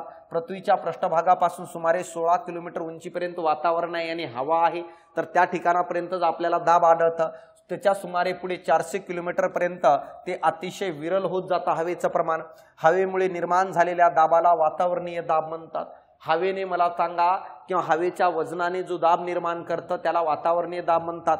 पृष्ठभागापर्यंत हवा जास्त असते म्हणून त्याचं वजन जास्त, म्हणून समुद्र सपाटीजवळ काय रे वायूचं दाब जास्त असतो। जसं जसं उंच जावं मला सांगा हवेचं प्रमाण कमी होत जातं आणि या कारणामुळे मला सांगा ते दाब काय होत जातो, कमी कमी होत जातो। समुद्र सपाटीजवळ 1 ॲटमॉस्फिअर एवढं दाब असतो किंवा 10⁵5 पास्कल एवढं दाब काय आपल्याला आढळताना दिसतं। जसे जसे समुद्र सपाटीपासून वर जाऊ हवेचं प्रमाण कमी होत जातं आणि वायूचं वातावरणीय दाब पण काय होत जातो, कमी होत जातो। हे आपल्याला कळणं गरजेचं आहे। हे बघा 10⁻2 पास्कल 1 MBAR म्हणजे 1 ॲटमॉस्फिअर म्हणजे किती रे? 10⁻3 पास्कल किंवा 10⁻3 MBAR आहे। तर हे थोडंफार लक्षात राहिलं तरी चांगलं राहील, तर काही प्रॉब्लेम नाही आहे मित्रांनो। प्लावक बल काय? बियॉन्ड फोर्स काय? बियॉन्ड फोर्सचा अर्थ आहे की एखाद्या वस्तूला खालून वरती उचलणे मित्रांनो, एखाद्या वस्तूला खालून वरती उचलणे। मग मला सांगा हा फोर्स मला सांगा वायूमध्ये पण आढळतं आणि द्रवामध्ये पण आढळतं। म्हणून तर बघा ना एखादं कागद तुम्ही इमारतीवरून खाली फेका तो सरळ न येता तरंगत तरंगत येतो का? कारण हवा त्याला खालून वरती उचलते। एखादं पाण्यामध्ये दगड टाका तो सरळ खाली न जाता तरंगत तरंगत खाली जातो। पाण्यामध्ये वस्तूचं वजन कमी वाटतं का? कारण पाणी विरुद्ध दिशेने परपेंडिक्युलर बल अप्लाय करतं, त्यालाच आपण बियॉन्ड फोर्स किंवा प्लावक बल म्हणतात। बघा आता प्लास्टिकची रिकामी बाटली व चेंडू पाण्याच्या पृष्ठभागावर तरंगतात, या उलट पाण्याने पूर्ण भरलेली बाटली पाण्याच्या आत तरंगते, पूर्ण बुडत नाही। हे तुम्ही बघितलं असेल। पाण्याने पूर्ण भरलेली बाटली अर्धी पाण्यात असते, अर्धी तरंगते वरती, खाली बाटली पूर्ण वरती तरंगते का? कारण त्या दोन्हीवर मला सांगा निर्माण होणारा पाण्याकडूनचा प्लावक बल बियॉन्ड फोर्स जो विरुद्ध दिशेने अप्लाय होतो हा वेगवेगळा असतो मित्रांनो। बघा ना पाण्याच्या बाटलीवर प्लावक बल जो आहे तो जास्त निर्माण होतो, जी कोरडी आहे, जी वजनदार बाटल आहे, वेट जास्त आहे, तर मला सांगा त्याच्यामध्ये जर बघितलं तर काय रे प्लावक बल कमी होय, प्लावक बल कमी आहे आणि वजन जास्त होतं म्हणून ते बुडतं। प्लावक बलापेक्षा वस्तूचं वजन जास्त असेल तर पाण्यात बुडते, प्लावक बलापेक्षा वस्तूचं वजन कमी असेल तर ती पाण्यावर तरंगते। म्हणजे बियॉन्ड फोर्स हा पाण्यावर वस्तूला तरंगण्यासाठी बुडण्यासाठी कारणीभूत असतो। आतील पाण्याच्या वजनाच्या मानाने रिकाम्या बाटलीचे वजन कमी असतं मित्रांनो। मी तेच सांगितलं तुम्हाला, अशी बाटली पूर्ण बुडत नाही, वरही येत नाही। याचा अर्थ पाणी भरलेल्या बाटलीवर खालच्या दिशेने प्रयुक्त गुरुत्व बल असतो, कारण अशा प्रकारे पाण्याने भरलेल्या बाटलीवर गुरुत्व बल असतं। त्या विरुद्ध वरच्या दिशेने मला सांगा काय रे बियॉन्ड फोर्स त्याच्यावर अप्लाय होतो भरलेल्या पाण्याच्या बाटलीवर। म्हणून भरलेल्या पाण्याच्या बाटलीमुळे गुरुत्व बल आहे म्हणून तो पृष्ठभागाखाली पाण्यात जाण्याचा प्रयत्न करते, पण पाणी बियॉन्ड फोर्सने वरती ढकलतं, मग ते दोघांचं बॅलन्स होतं म्हणून भरलेली पाण्याची बॉटल न पाण्यात बुडत न पूर्ण बाहेर राहत। हे बाटलीच्या सभोवतालच्या पाण्याच्या उद्भवलेल्या असणार आहे। या पाण्यात किंवा द्रवात किंवा वायूत असलेल्या वस्तूवर वरच्या दिशेने प्रयुक्त होणाऱ्या बलाला प्लावक बल म्हणतात। हे कुठेही अप्लाय होऊ शकतो, पाण्यात किंवा वायूत किंवा कुठेही। बघा आता जर बघितलं हे आपल्याला कळलं, एखादी वस्तू द्रवात टाकल्यास ती वस्तू द्रवात बुडेल, वर येऊन तरंगेल किंवा मला सांगा द्रवाच्या आत तरंगेल, हे कसे ठरते? तर सिंपल गोष्ट आहे, मला सांगा जर वजन जास्त असेल कोणामुळे रे? प्लावक बलापेक्षा वजन जास्त असेल तर मला सांगा ती पाण्यात बुडेल। मला सांगा त्या वस्तूचं वजन आणि प्लावक बल हा सारखा असेल तर अर्धी पाण्यात बुडेल, अर्धी वरती राहील। आणि मला सांगा जर वस्तूचं वजन प्लावक बलापेक्षा कमी असेल तर पाण्यावरती तरंगते मित्रांनो। हे आपल्याला कळणं गरजेचं आहे। प्लावक बल वस्तूच्या वजनापेक्षा जास्त असेल तर वस्तू तरंगेल, प्लावक बल वस्तूच्या वजनापेक्षा कमी असेल तर वस्तू काय रे बुडते। यानंतर प्लावक बल आणि वस्तूचे वजन सारखे असेल तर काय आहे अर्धी द्रवामध्ये तरंगते अर्धी पाण्यात बुडते। वरील प्रकारात असंतुलित बले कोणती आहेत? एखादी वस्तू द्रवामध्ये अंशतः अथवा पूर्ण बुडविल्यास त्यावर वरील दिशेने बल प्रयुक्त होते। हे बल त्या वस्तूने बाजूस पारलेल्या द्रव्याच्या वजना इतके असते। मग बघा काय म्हणते रे, एखादी वस्तू अशा प्रकारचे पाण्यामध्ये बुडवल्यास मला सांगा ही वस्तू पाण्याला बाजूला विस्थापित करते आणि जेवढं पाणी बाजूला विस्थापित होतं त्याच्या वजना एवढा बल मला सांगा तो पाणी विरुद्ध दिशेला अप्लाय करतं, हे आपल्याला कळणं गरजेचं आहे। आणि हेच काय आहे आर्किमिडीजचं तत्व आहे। जर मला सांगा या वस्तूने त्याच्या वजनापेक्षा जास्त पाणी जर बाजूला विस्थापित केलं तर त्याच्या वजनापेक्षा जास्त बल खालून वरती अप्लाय होतो आणि तेव्हा मला सांगा ती वस्तू पाण्यावरती तरंगते। म्हणून माणूस पोहत असताना पाणी बाजूला ढकलतो का? कारण जेवढं पाणी बाजूला विस्थापित होईल तेवढं मला सांगा खालून बल अप्लाय होईल आणि व्यक्ती काय पाण्यावरती तरंगेल। मला सांगा आर्किमिडीज ग्रीक शास्त्रज्ञ प्रखर पद्धतीचे गणिते होते। पायचे मूल्य त्यांनी काय आकडेमोड करून काढले आहेत। भौतिकशास्त्रात तर्फा कपी चौकी यासारख्या अनेक काय गोष्टी त्यांनी सांगितलं आणि ही गोष्ट पण सांगितली त्याने की पाण्यात एखादी वस्तू टाकल्यानंतर त्या वस्तूने जेवढं पाणी बाजूला विस्थापित केलंय त्याच्या वजना एवढा बल विरुद्ध दिशेने काय होतो अप्लाय होतो। बाथ टब मध्ये स्नानासाठी उतरल्यास बाहेर सांडणारे पाणी पाहून त्यांना वरील काय आहे शोध लावलं सांगितलं त्याने। तो काय केलं तर त्यांनी बाथ टब मध्ये जाऊन बघितलं आंघोळ करून, तेव्हा कळालं की आतमधला पाणी बाहेर पडला। तेव्हा त्याला समजलं की बाथ टब मध्ये मी गेल्यानंतर जेवढं पाणी बाहेर पडलं त्याच्या वजना एवढा बल मला सांगा खालून वरती लागला किंवा अप्लाय झाला असं त्यांनी सांगितलं। हे आपल्याला समजणं गरजेचं आहे। पदार्थाची घनता आणि सापेक्ष घनता काय? जर एखाद्या पदार्थाची घनता काढायची असेल ना तर मला सांगा तो ठराविक एरिया माहित असणं गरजेचं आहे। ठराविक आकारमानात पदार्थाचं वस्तुमान किती आहे याला आपण काय म्हणत असतो घनता म्हणत असतो। प्रमाण किती आहे एरिया फिक्स करून मला सांगा त्याच्यात पदार्थांचं प्रमाण मोजलो तर घनता आपल्याला निघते। जसं मला सांगा एवढ्या एरियामध्ये 100 रेणू आहेत, एवढ्याच एरियामध्ये 1000 रेणू आहेत, जिथं 1000 आहे तिथं घनता जास्त, जिथं 100 आहे तिथं कमी, कारण कमी आकारमानात जास्त वस्तुमान म्हणल्यावर घनता जास्त असतं। घनतेची एकक पद्धती आहे। पदार्थाची शुद्धता ठरवताना घनता ही गुणधर्म उपयोगी ठरतो। मित्रांनो पदार्थाची सापेक्ष घनता पाण्याच्या घनतेच्या तुलनेत व्यक्त केली जाते। मित्रांनो कोणत्याही पदार्थाची सापेक्ष घनता काढायची असेल तर ती पाण्याच्या घनतेच्या तुलनेत काढली जाते। म्हणून सापेक्ष घनता बरोबर पदार्थाची घनता भागिले पाण्याची घनता। तर आयोगाने काही विचारलं तर तुम्हाला हे सूत्र कळायला पाहिजे भाऊ। ह्याच्यावर अनेक वेळेस आयोगाने प्रश्न विचारलेला आहे। सापेक्ष घनता म्हणजे पदार्थाची घनता भागिले पाण्याची घनता। हे समान राशींचे गुणोत्तर प्रमाण असल्याने यास एकक नाही, म्हणजे सापेक्ष घनतेला युनिट नसतं। सापेक्ष घनतेलाच मला सांगा पदार्थाची विशिष्ट गुरुत्व म्हणून ओळखलं जातं, स्पेसिफिक ग्रॅव्हिटी म्हणतात। हे आपल्याला कळणं गरजेचं आहे। नेक्स्ट पार्ट आहे 8वीच्या पुस्तकातला मित्रांनो माहित आहे का? तो जर काय असेल रे धारा, विद्युत आणि चुंबकत्व, करंट बघायचंय आणि मॅग्नेटिक बघायचंय। बघा या करंट बद्दल बघायचंय, लाईट बद्दल बघायचंय काय आहे। आता बघा काय सांगतो हा अणूमध्ये इलेक्ट्रॉन असतात आपण बघितले आणि इलेक्ट्रॉनवर निगेटिव्ह प्रभार असतात मित्रांनो। प्रोटॉन असतो अणूमध्ये ज्याच्यावर धन प्रभार असतात हे आपल्याला माहित आहे। त्यामुळे एकंदरीत वस्तू विद्युतदृष्ट्या उदासीन असतं, कारण एखाद्या अणूत जेवढे पॉझिटिव्ह प्रभार तेवढेच निगेटिव्ह असतात, म्हणून मला सांगा हा उदासीन आढळतो। हे सगळ्यात पहिल्यांदा आपल्याला जे थॉम्सन नावाच्या शास्त्रज्ञांनी सांगितलं होतं। तरी त्या अणू असल्याने त्यात ऋण प्रभार धन प्रभार असतोच, म्हणून असे म्हणता येईल की आपल्याला सभोवतालच्या वस्तूमध्ये विद्युत प्रभार भरपूर प्रमाणात भरून राहिलेला असतो। जर मला सांगा बघितलं या जगामध्ये प्रत्येक पदार्थात अणू आहे, प्रत्येक अणूमध्ये पॉझिटिव्ह आणि निगेटिव्ह प्रभार आहे। याचा अर्थ पृथ्वीवर सगळीकडे प्रभारच प्रभार भरून आहे हे आपल्याला कळणं गरजेचं आहे। आणि त्याच प्रभाराचा वापर विद्युत धारा नावाच्या ऊर्जेसाठी केला जातो। मग काय आहे विद्युत धारा? जेव्हा ढगातून जमिनीवर वीज पडते तेव्हा मोठा विद्युत प्रवाह वाहतो, बघितला असेल कडड आवाज येतो मित्रांनो, आणि खाली वीज पडते तेव्हा तुम्हाला विद्युत प्रवाह करंट दिसतो त्या ठिकाणी। कोणतीही संवेदना आपल्याला मेंदूकडे जाणाऱ्या सूक्ष्म विद्युत प्रवाहाची होते। म्हणजे याचा अर्थ तेच सोडा, आपल्या मेंदूकडे जे काही आपल्या शरीरातून संदेश जातात ना ते पण करंटच्या रूपाने जात असतात मित्रांनो. घरामध्ये तारामधून, विजेच्या बल्बमधून, उपकरणातून मला सांगा वाहणाऱ्या विद्युत प्रवाह आपल्याला माहित आहे. जसं या ठिकाणी जाऊ राहिलं, हा बल्ब पेटू राहिलं, यालाच आपण करंट म्हणत असतो. बघा आता या ठिकाणी मी काय म्हणतो रे, तर मित्रांनो माहित आहे का, आवर्जून ऍप्लिकेशन डाउनलोड करू शकता, आपल्या मित्र परिवाराला सांगू शकता. एकदम निवांत घेतलेल्या सर्व बॅचेस आहेत. फाउंडेशन आहे, स्टेट बोर्ड आहे, वन डे आहे, PYQ आहे, मेन्ससाठी टेक्नॉलॉजी आहे, इन्व्हायरमेंट आहे. आवर्जून ऍप्लिकेशन डाउनलोड करा. स्टेट बोर्डची मोफत सिरीज आणि मास्टर स्ट्रोक सिरीज हे दोन्ही तिन्ही जी यूट्यूबची सिरीज आहे हे तुम्हाला जर मोफतमध्ये पाहायचं असेल तर यूट्यूब चॅनलला सबस्क्राईब करून आवर्जून ठेवा.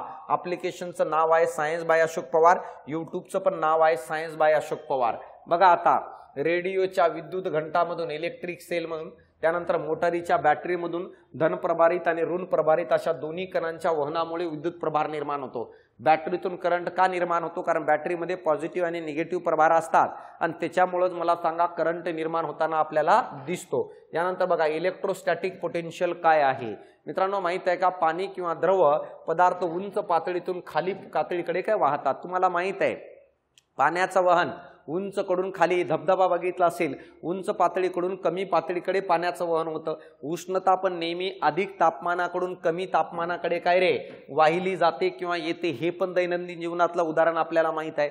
सेम याचप्रमाणे मित्रांनो माहित आहे का, धनप्रभाराची प्रवृत्ती अधिक विद्युत पातळीच्या बिंदूपासून कमी विद्युत पातळीच्या बिंदूपर्यंत वाहण्याची असते. पॉझिटिव्ह प्रभार जास्त पातळीकडून कमी पातळीकडे जात असतो. विद्युत प्रभाराच्या वहनाची दिशा ठरविणाऱ्या या विद्युत पातळीस विद्युत परिस्थितिक विभव म्हणतात मित्रांनो. म्हणजे याचा अर्थ जसं पाण्याचं वहन होतं, जसं उष्णतेचं वहन होतं, तसं प्रभाराचा पण वहन होतो जास्त पातळीकडून कमी पातळीकडे. याला इलेक्ट्रोस्टॅटिक पोटेन्शियल म्हणून ओळखलं जातं. आता हा विभवांतर काय, पोटेन्शियल डिफरन्स काय आहे बघा, तर मित्रांनो माहित आहे का, आता सांगितलं त्यालाच पोटेन्शियल डिफरन्स म्हणतो. कंडक्टर किंवा पदार्थाच्या दोन टोकातील जो विद्युत पातळीतला फरक आहे त्यालाच आपण विभवांतर किंवा पोटेन्शियल म्हणतो. प्रभारातला जो फरक आहे त्यालाच आपण पोटेन्शियल डिफरन्स म्हणतो. दोन बिंदूच्या विभवामधील फरक म्हणजे विभवांतर होय. तेच म्हटलो आपण आता. एका तारेतून 1 सेकंदात एवढ्या वेळेत वाहणाऱ्या विद्युत प्रभाराला एक विद्युत प्रवाह म्हणून ओळखलं जातं. हे आपल्याला कळणं गरजेचं आहे. तर काय म्हणतोय रे, तो म्हणतो की ठराविक कालावधीत जेवढं प्रभाराचं वहन होतं ना यालाच आपण करंट म्हणायचं, यालाच आपण काय म्हणायचं रे, विद्युत प्रवाह म्हणायचं. हे आपल्याला समजणं गरजेचं आहे. विद्युत धारेचं एकक अँपियर आहे मित्रांनो, कळालं का. प्रभाराचा एकक कुलोम आहे, प्रभाराचा एकक कुलोम, आणि वेळेचं एकक सेकंद आहे. हे आपल्याला समजणं गरजेचं आहे. विद्युत घट काय, बॅटरी काय आहे, विद्युत घट ज्याला इलेक्ट्रिक सेल म्हणतो, ज्याच्यामध्ये चार्जेस असतात म्हणून त्याच्यात करंट असतो. एखाद्या परिपथामध्ये सतत विद्युत प्रवाहाचा प्रवाह निर्माण करण्यासाठी एका स्त्रोताची गरज असते. असे एक सर्वसाधारण साधन म्हणजे विद्युत घट, बॅटरी म्हणतो आपण याला. ह्याची का गरज आहे माहित आहे का, कंटिन्युअसली जर करंट प्रोव्हाइड करायचं असेल तर कंटिन्युअसली त्या ठिकाणी प्रभाराची गरज आहे. आणि कंटिन्युअसली प्रभार देणारी मशीन म्हणजेच काय रे, विद्युत घट, त्यालाच आपण इलेक्ट्रिक सेल म्हणत असतो. जोपर्यंत या बॅटरीमध्ये प्रभार निर्माण होत राहील तोपर्यंत करंट काय रे निर्माण होत राहील. प्रभार संपले म्हणजे त्याच्याला म्हणतो सेल संपले, चार्जिंग संपले म्हणतो आपण. विविध तऱ्हेचे विद्युत घट आज उपलब्ध आहेत मित्रांनो. मनगट्टीतील घड्याळापासून ते पाणबुड्यापर्यंत अनेक यंत्रामध्ये या बॅटरीचा वापर केला जातो करंटसाठी. विद्युत घटापैकी सौर घट, सोलार सेल आहे, हे तुम्हाला माहित आहे मित्रांनो, कळालं का. जर बघितलं तर काय असणार आहे, तर हे काय करतं रे, विद्युत घट मला सांगा दोन टोकात विभवांतर निर्माण करतात, डिफरन्स निर्माण करतात. जसं पाण्याची मोटरचं कार्य आणि या विद्युत घटचं कार्य सारखंच आहे मित्रांनो. पाण्याची मोटर काय करते रे, पाण्याची मोटर पाण्याच्या पातळीत फरक निर्माण करून ठेवते. सेम मला सांगा या ठिकाणी विद्युत पातळीत फरक कोण निर्माण करतं, बॅटरी निर्माण करत असते. म्हणजे या दोघांचं कार्य काय सेम आहे. कोरडा विद्युत घट काय करतं, आपल्या रेडिओ संचामध्ये वापरला जाणारा किंवा भिंतीवरील जे घड्याळ आहे त्याच्यामध्ये वापरला जाणारा किंवा विजेरीमध्ये हे कोरडे विद्युत घट वापरले जातात, ज्याला बॅटरीचे सेल म्हणत असतो आपण मित्रांनो. 3-4 आकारात ही आपल्याला उपलब्ध आढळताना दिसतात मार्केटमध्ये. यानंतर निकेल कॅडमियम गट काय आहे मित्रांनो, सध्या वेगवेगळी साधने उपकरणे उपलब्ध आहेत की जी इकडे तिकडे न्यावी लागतात, कळलं का? अशा साधनासाठी निकेल कॅडमियम विद्युत घट वापरतात। ही पण एक प्रकारची बॅटरी आहे ज्याच्यामध्ये निकेल आणि कॅडमियमचा उपयोग केला जातो। तसे ज्याच्यामध्ये काय म्हणतो रे डायऑक्साईडचा पण वापर करतात। हे गट 12 व्होल्ट 1 ते 2 व्होल्ट विभवांतर देतात व पुन्हा प्रभारित करता येतात, म्हणजे चार्जिंगचे सेल म्हणत असतो आपण। निकेल आणि कॅडमियमला आपण चार्जिंगचे सेल म्हणत असतो, जो साधे बघितलं त्याला चार्जिंगचे सेल म्हणता येत नाही।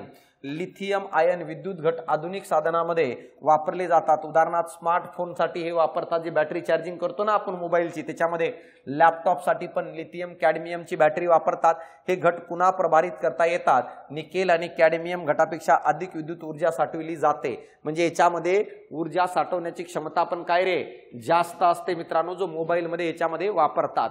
नेक्स्ट टॉपिक आहे मित्रांनो, माहित आहे का, 8वीच्या विज्ञानामध्ये अणूचे अंतरण जे आता सांगितलं ना, हे बघा हे डायग्राम, या डायग्राम मध्ये तुम्हाला दिसत असेल काही पार्ट, ते मी तुम्हाला व्यवस्थित सांगण्याचा प्रयत्न करतो। बघा जर बघितलं तर या पार्ट मध्ये काय आहे रे, अणू आहे। अणूमध्ये केंद्र काय, प्रोटॉन न्यूट्रॉन इलेक्ट्रॉन हे काय बाहेर आढळताना दिसतात मित्रांनो। तर या अणूबद्दलच बघायचंय। काही थोड्या पदार्थांच्या रेणूमध्ये एकच अणू आढळतात, सारखे अणू। अणू म्हणजे पदार्थाचा सर्वात लहान कण। रेणू हे अणूंच्या रासायनिक संयोगाने तयार झालेले असतात। मॉलिक्यूल म्हणजे काय रे, अणू अटमच्या एकत्रीकरणातून तयार होतात। त्यावरून आपल्याला समजते की रासायनिक संयोगात भाग घेणारा मूलद्रव्याचा लहानात लहान कण म्हणजे अणू होय मित्रांनो।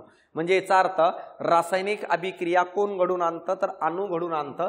जो रासायनिक अभिक्रियेत पदार्थाचा सर्वात लहान कण भाग घेत असतो त्यालाच अणू म्हणतात। अणुविषयी संकल्पना इसवी पूर्व कळालं का 2500 वर्षांहून जुनी आहे, पण काळाच्या ओघात ती विस्तृत गेलेली आहे, डिस्क्राईब झालेला आहे। आधुनिक काळात वैज्ञानिकांनी प्रयोगाच्या आधारे अणूंचे स्वरूप नव्हे तर अंतरंग स्पष्ट केले। अलीकडच्या काळात तर आपल्याला माहित आहे नुसतं अणूबद्दल बाहेरून नाही तर आतून पण आपल्याला कळून गेलेलं आहे, हे आपल्याला कळणं गरजेचं आहे। आणि या अणूच्या सिद्धांताच्या बाबतीत जर कुणी सुरुवात करून दिली तर डाल्टननी पहिला सिद्धांत मांडलं, हे आपल्याला कळणं गरजेचं आहे।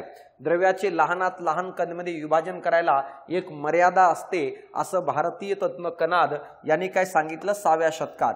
जर बघितलं बघा, डाल्टन याने 1808 मध्ये अलीकडच्या काळात सिद्धांत मांडलेला होता, पण इसवी पूर्व 600 मध्ये कनाद यांनी सांगितलं होतं की पदार्थाचं विभाजन करत असताना कळालं का त्याला पण एक मर्यादा येते, एक सर्वात लहान विभाजन भेटतो, त्याच्यानंतर पुन्हा करता येत नाही। आणि त्या कणाला त्यांनी काय नाव दिलं रे, त्या मुनींनी कळालं का काय नाव दिलं, परमाणू हे नाव दिलं। कोणी, तर कनाद यांनी परमाणू हे नाव दिलं तर लहान लहान कणाला, असं आपल्याला समजणं गरजेचं आहे। म्हणून आज पण आपण काय रे कनाद म्हणतो। जसं आता उदाहरणार्थ मला सांगा, हे डाल्टन भाऊ आहे, ग्रीक तत्वज्ञ डेमोक्रेटिस ख्रिस्तपूर्व 5व्या शतकात असे प्रतिपादन केले की द्रव्य लहान कणांनी बनलेले असतात। हा त्याच काळामधला आहे बघा।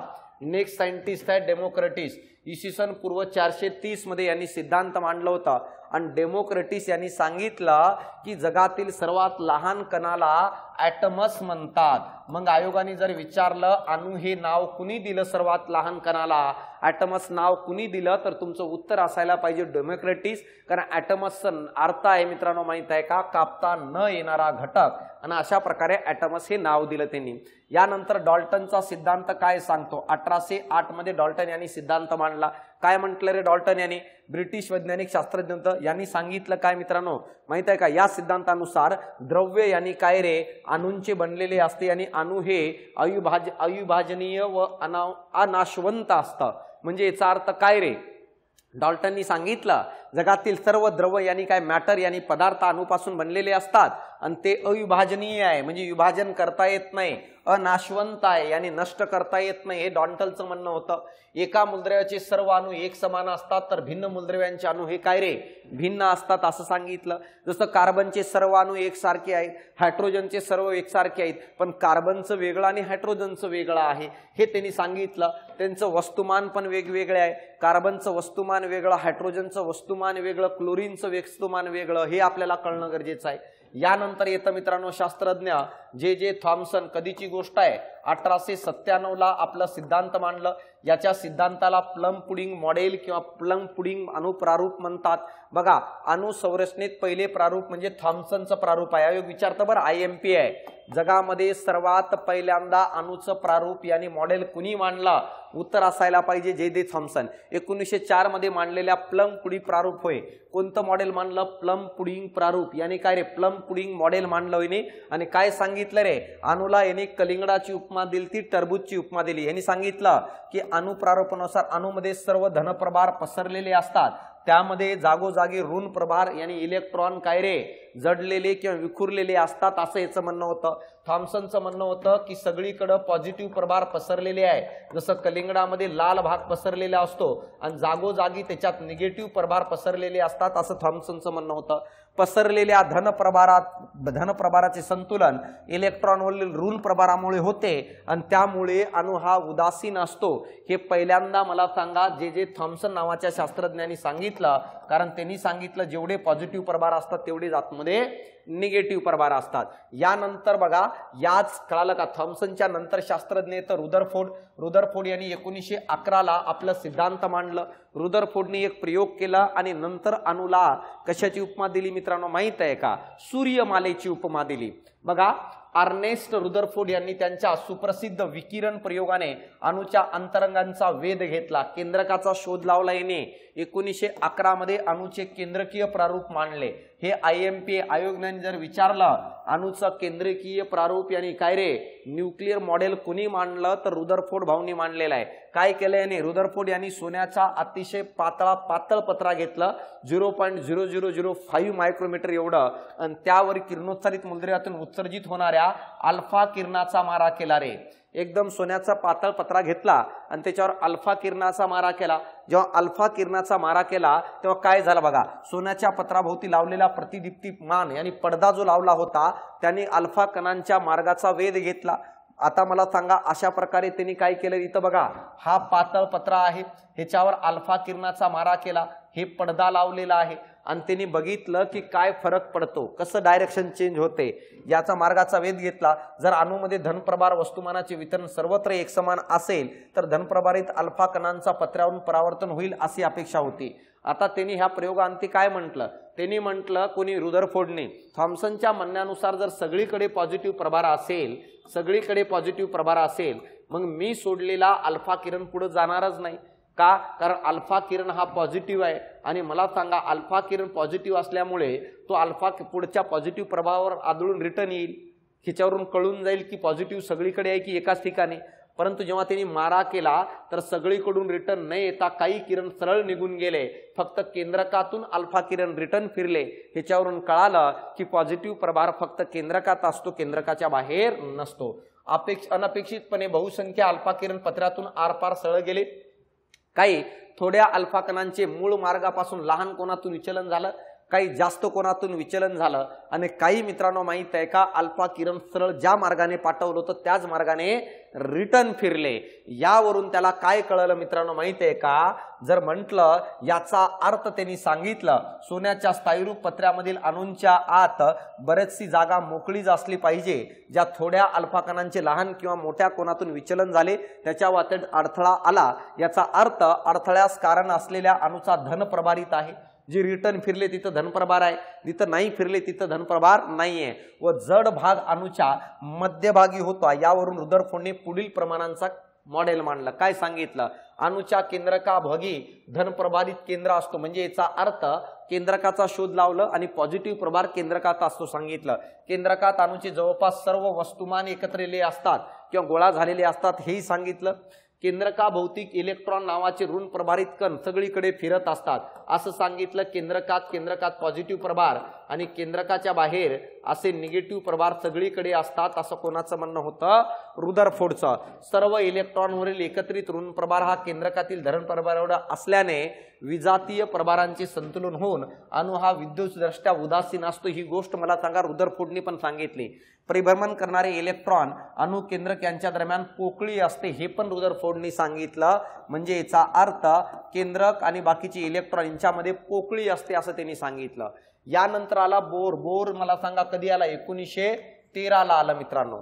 बोर हा रुदरफोर्डचा विद्यार्थी होता आणि ह्याचं काय म्हणणं होतं ते मी तुम्हाला या ठिकाणी सांगण्याचा प्रयत्न करतो। 1913 मध्ये डॅनिश वैज्ञानिक नील्स बोर यांनी कक्षांचा शोध लावलं। ह्यांनी सांगितलं की केंद्रकाच्या बाहेर अशा प्रकारे कक्षा प्रेझेंट असतात आणि इलेक्ट्रॉन फक्त त्या कक्षेमध्येच फिरत असतं। ही गोष्ट मला सांगा कोणी सांगितली? नील्स बोरनी। अणूच्या केंद्रकाभोवती परिभ्रमण करणारे इलेक्ट्रॉन केंद्रकापासून विशिष्ट अंतरावर असणाऱ्या समकेंद्रकी वर्तुळाकार कक्षामध्ये असतात हे सांगितलं। विशिष्ट कक्षेत असताना इलेक्ट्रॉनची ऊर्जा ही स्थिर असते। म्हणजे काय? पहिल्या कक्षेत इलेक्ट्रॉनची ऊर्जा स्थिर, दुसऱ्यात स्थिर, तिसऱ्यात पण स्थिर असते। जेव्हा ती कक्षा बदलेल ना तेव्हा त्या इलेक्ट्रॉनच्या ऊर्जेत बदल होतो, परंतु त्या कक्षेमध्ये इलेक्ट्रॉनची ऊर्जा स्थिर असतं। त्यांनी सांगितलं इलेक्ट्रॉन आतील कक्षेतून बाहेरील कक्षेत उडी मारताना फरका इतका ऊर्जेचं शोषण करतो, तर बाहेरील कक्षेतून आतील कक्षेत उडी मारताना फरका इतकी ऊर्जा उत्सर्जन करतो। काय म्हणायचं होतं रे याला? याला काय म्हणायचंय बघा, याला म्हणायचंय की हा केंद्रक आहे आणि ही पहिली कक्षा ही दुसरी कक्षा। तर बघा ह्याचं म्हणणं आहे जर आतील कक्षेतून बाहेरील कक्षेत जात असेल ना तर इलेक्ट्रॉन ऊर्जा शोषण करतं, या कारणामुळे ऊर्जेत वाढ होते। आणि जर बाहेरून आतमध्ये उडी मारत असेल तर हा ऊर्जेचं उत्सर्जन करतं, म्हणून मला सांगा ऊर्जा कमी होते। म्हणून सर्वात आतील कक्षेत ऊर्जा सर्वात कमी तर सर्वात बाहेरील कक्षेत ऊर्जा सर्वात जास्त असते, हे पण मला सांगा नील्स बोरनी सांगितलं। मग बघा आता नेमका अणूची रचना कशी असते। अणूच्या रचनामध्ये केंद्रकाचा एक भाग असतो आणि केंद्रका बाहेरील मिळून अणू बनलेला असतो। म्हणजे काय रे? कक्षांचा। केंद्रक आणि कक्षांचा या दोघांपासून अणू बनलेला असतं। आणि जर बघितलं यांच्यामध्ये 3 प्रकारच्या छोट्या छोट्या कणांचा समावेश होतो। पहिलं बघूया केंद्रक काय आहे। अणूचे केंद्रकाचा शोध रुदरफोर्डने लावला होता। केंद्रक धनप्रभारित असतो, पॉझिटिव्ह प्रभार। अशा प्रकारे अणूचे जवळपास सर्व वस्तुमान केंद्रकात एकवटलेले असतात। केंद्रकामध्ये 2 प्रकारचे लहान कण असतात आणि त्या दोन्ही प्रकारच्या कणाला एकत्रित आपण न्यूक्लियॉन म्हणत असतो। कोणते 2 कण असतात? केंद्रकात एक प्रोटॉन नावाचा कण असतो, दुसरं न्यूट्रॉन नावाचा कण असतं आणि या दोघांना एकत्रित न्यूक्लियॉन म्हणतो। प्रोटॉनवर पॉझिटिव्ह प्रभार, न्यूट्रॉनवर काय रे? उदासीन, यानी न पॉझिटिव्ह असतं न निगेटिव्ह असतं, हे आपल्याला कळणं गरजेचं आहे। मग प्रोटॉनच्या बाबतीत बघा, प्रोटॉन हा अणु केंद्रकात असणारा पॉझिटिव्ह प्रभार असणारा एक पार्टिकल आहे। केंद्रकावरील धन प्रभार त्याच्यातील प्रोटॉनमुळेच प्राप्त होत असतो। प्रोटॉनचा निर्देश p या संज्ञेने दाखवतात। प्रत्येक प्रोटॉनवरील प्रभार किती असतो रे? 1 पॉझिटिव्ह किती? प्लस 1.6 × 10⁻⁹ कुलॉम एवढं प्रोटॉनवरचं चार्जेस असतो मित्रांनो, पण प्लस असतो। केंद्रकावरील एकूण प्रभार काला का एककामध्ये व्यक्त केल्यास त्याचे परिणाम केंद्रकातील प्रोटॉन संख्या एवढे असते। म्हणजे याचा अर्थ इलेक्ट्रॉनवर जेवढं प्रभार आहे तेवढंच प्रोटॉनवर प्रभार असतो, फक्त एकावर पॉझिटिव्ह आहे तर एकावर निगेटिव्ह आहे। अणूच्या केंद्रकातील प्रोटॉन संख्या म्हणजे त्या मूलद्रव्यांचा अणुअंक। एखाद्या मूलद्रव्याला अणुअंकाने पण ओळखलं जातं, जसं एखाद्या विद्यार्थ्याला रोल नंबरने ओळखलं जातं। रोल नंबर देत असताना काही नियम फॉलो केले जातात। जसं पहिलं जो येईल त्याला पहिलं ॲडमिशन दिलं जातं, त्याला पहिलं रोल नंबर दिलं जातं। सेम एखाद्या मूलद्रव्याचं अणुअंक देत असताना त्याच्यातील प्रोटॉनची संख्या मोजली जाते। त्या मूलद्रव्यात जेवढे प्रोटॉन तेवढं त्याचा अणुअंक असतो। अणुअंक कशाने दाखवतात तर झेड या अल्फाबेटने दाखवतात। एका प्रोटॉनचे वस्तुमान सुमारे 1 डाल्टन असतं आणि 1 डाल्टन म्हणजे 1.667 × 10⁻27 kg असतं। मला सांगा हायड्रोजनच्या एका अणूचे वजन सुद्धा सुमारे 1 डाल्टन इतके असते, हे आपल्याला कळणं गरजेचं आहे। न्यूट्रॉन पण केंद्रकात असतो, पण हा उदासीन असतं, न ह्याच्यावर पॉझिटिव्ह प्रभार आहे न ह्याच्यावर निगेटिव्ह प्रभार आहे। एन या स्मॉल एन या अल्फाबेटने दाखवलं जातं। परंतु जर बघितलं केंद्रकातील न्यूट्रॉनच्या संख्येसाठी एन ही संज्ञा वापरतात। 1 डाल्टन एवढं त्याचं वस्तुमान आहे। जेवढं प्रोटॉन एवढं वस्तुमान असतो ना प्रोटॉनवर, तेवढंच न्यूट्रॉनवर वस्तुमान असतं, हे आपल्याला कळणं गरजेचं आहे। म्हणून बघा हायड्रोजन मध्ये न्यूट्रॉन प्रेझेंट नसतं मित्रांनो, हे अपवाद आहे। आयोगाने विचारलं कोणत्या अणूत न्यूट्रॉन नसतो, तर तुमचं उत्तर असायला पाहिजे हायड्रोजन मध्ये नसतं। परंतु न्यूट्रॉनचं वस्तुमान हा कोणा एवढं? प्रोटॉनच्या वस्तुमाना एवढं असतं। बघा आता केंद्रकाच्या बाहेर मला सांगा भाग काय आहे? अणूच्या संरचनेत केंद्रकाबाहेरील भाग जो आहे जिथे इलेक्ट्रॉन परिभ्रमण किंवा फिरत असतात त्याला आपण काय म्हणत असतो, कक्षा. आणि त्या कक्षेमध्ये मला सांगा इलेक्ट्रॉन फिरत असतात आणि 2 कक्षेमध्ये मोकळी जागा प्रेझेंट असते. इलेक्ट्रॉनच्या बाबतीत बघा, इलेक्ट्रॉन हा ऋण प्रभारित निगेटिव्ह चार्ज असणारा पार्टिकल आहे जो अणूच्या आतील कक्षेमध्ये आढळताना आपल्याला दिसतं.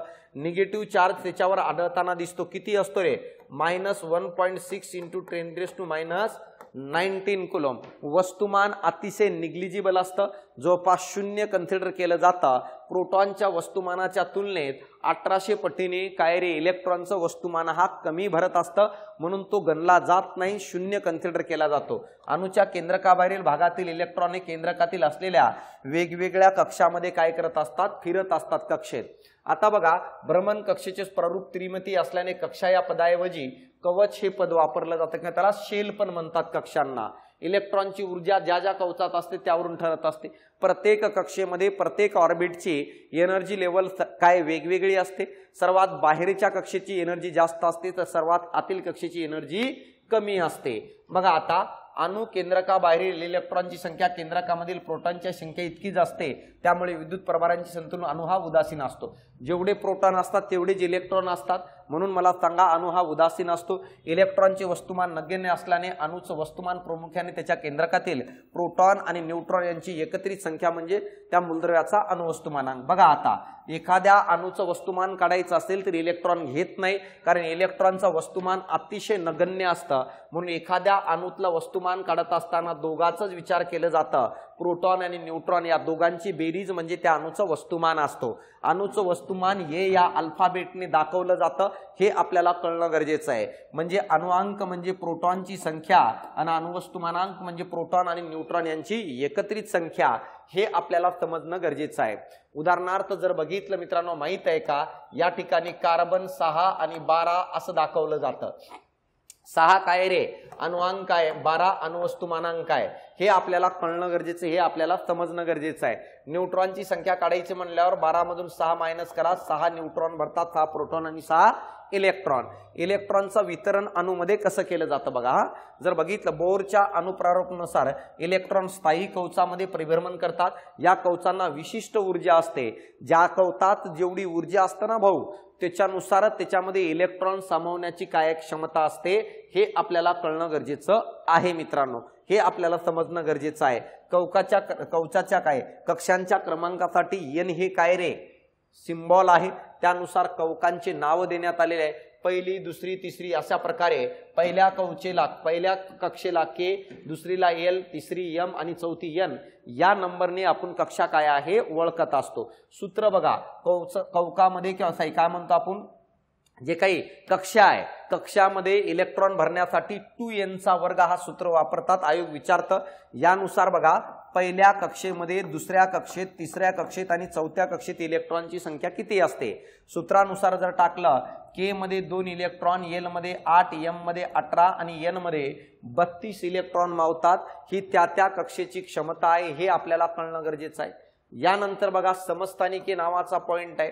समस्थानिकेचा अर्थ कळतोय का, जेव्हा मित्रांनो माहित आहे का, सारख्या मूलद्रव्यांचा असा गट बघा, सारख्या मूलद्रव्यांचा असा गट ज्यांच्यामध्ये अणुअंक हा मूलद्रव्याचा मूलभूत गुणधर्म त्याची रासायनिक ओळख आहे. निसर्गातील काही मूलद्रव्यांचे अणुअंक समान असतात परंतु अणुवस्तुमानांक मात्र भिन्न असतात.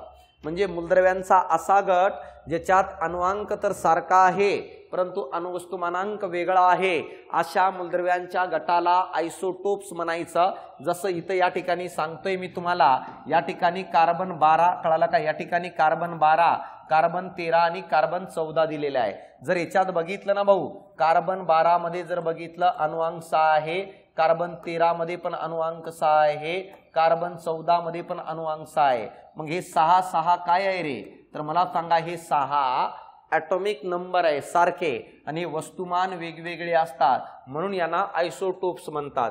एकाच मूलद्रव्यांच्या अशा भिन्न अणुवस्तुमान असणाऱ्या परंतु सारखे अणुअंक असणाऱ्या अणूंना समस्थानिके किंवा आयसोटोप्स म्हणतात.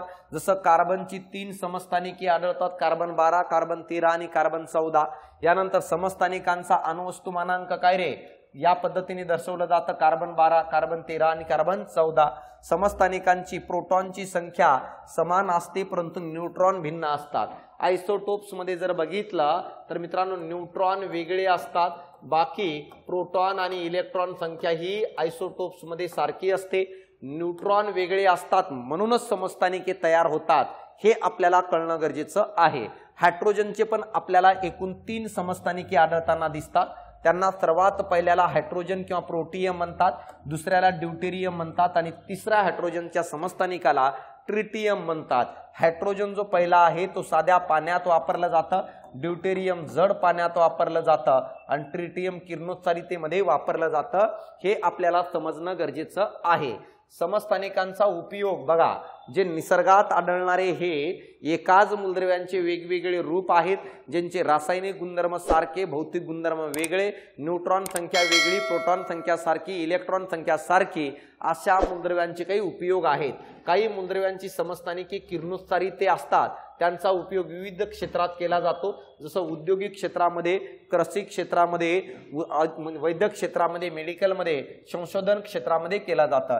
युरेनियम 235 चा उपयोग केंद्रकीय विखंडन आणि अणुभट्टीमध्ये ऊर्जा निर्मितीसाठी केला जातो. कॅन्सर सारख्या प्राणघातक आजारावरील उपचारासाठी मला सांगा काही किरणोत्सारित मूलद्रव्यांचा वापर करतात, जसं कोबाल्ट 60 चा वापर कॅन्सरच्या उपचारासाठी केला जातो. यानंतर गॉयटर या थायरॉइड ग्रंथीच्या आजारासाठी आयोडीन 131 या कायरे समस्थानिकांचा वापर केला जातो.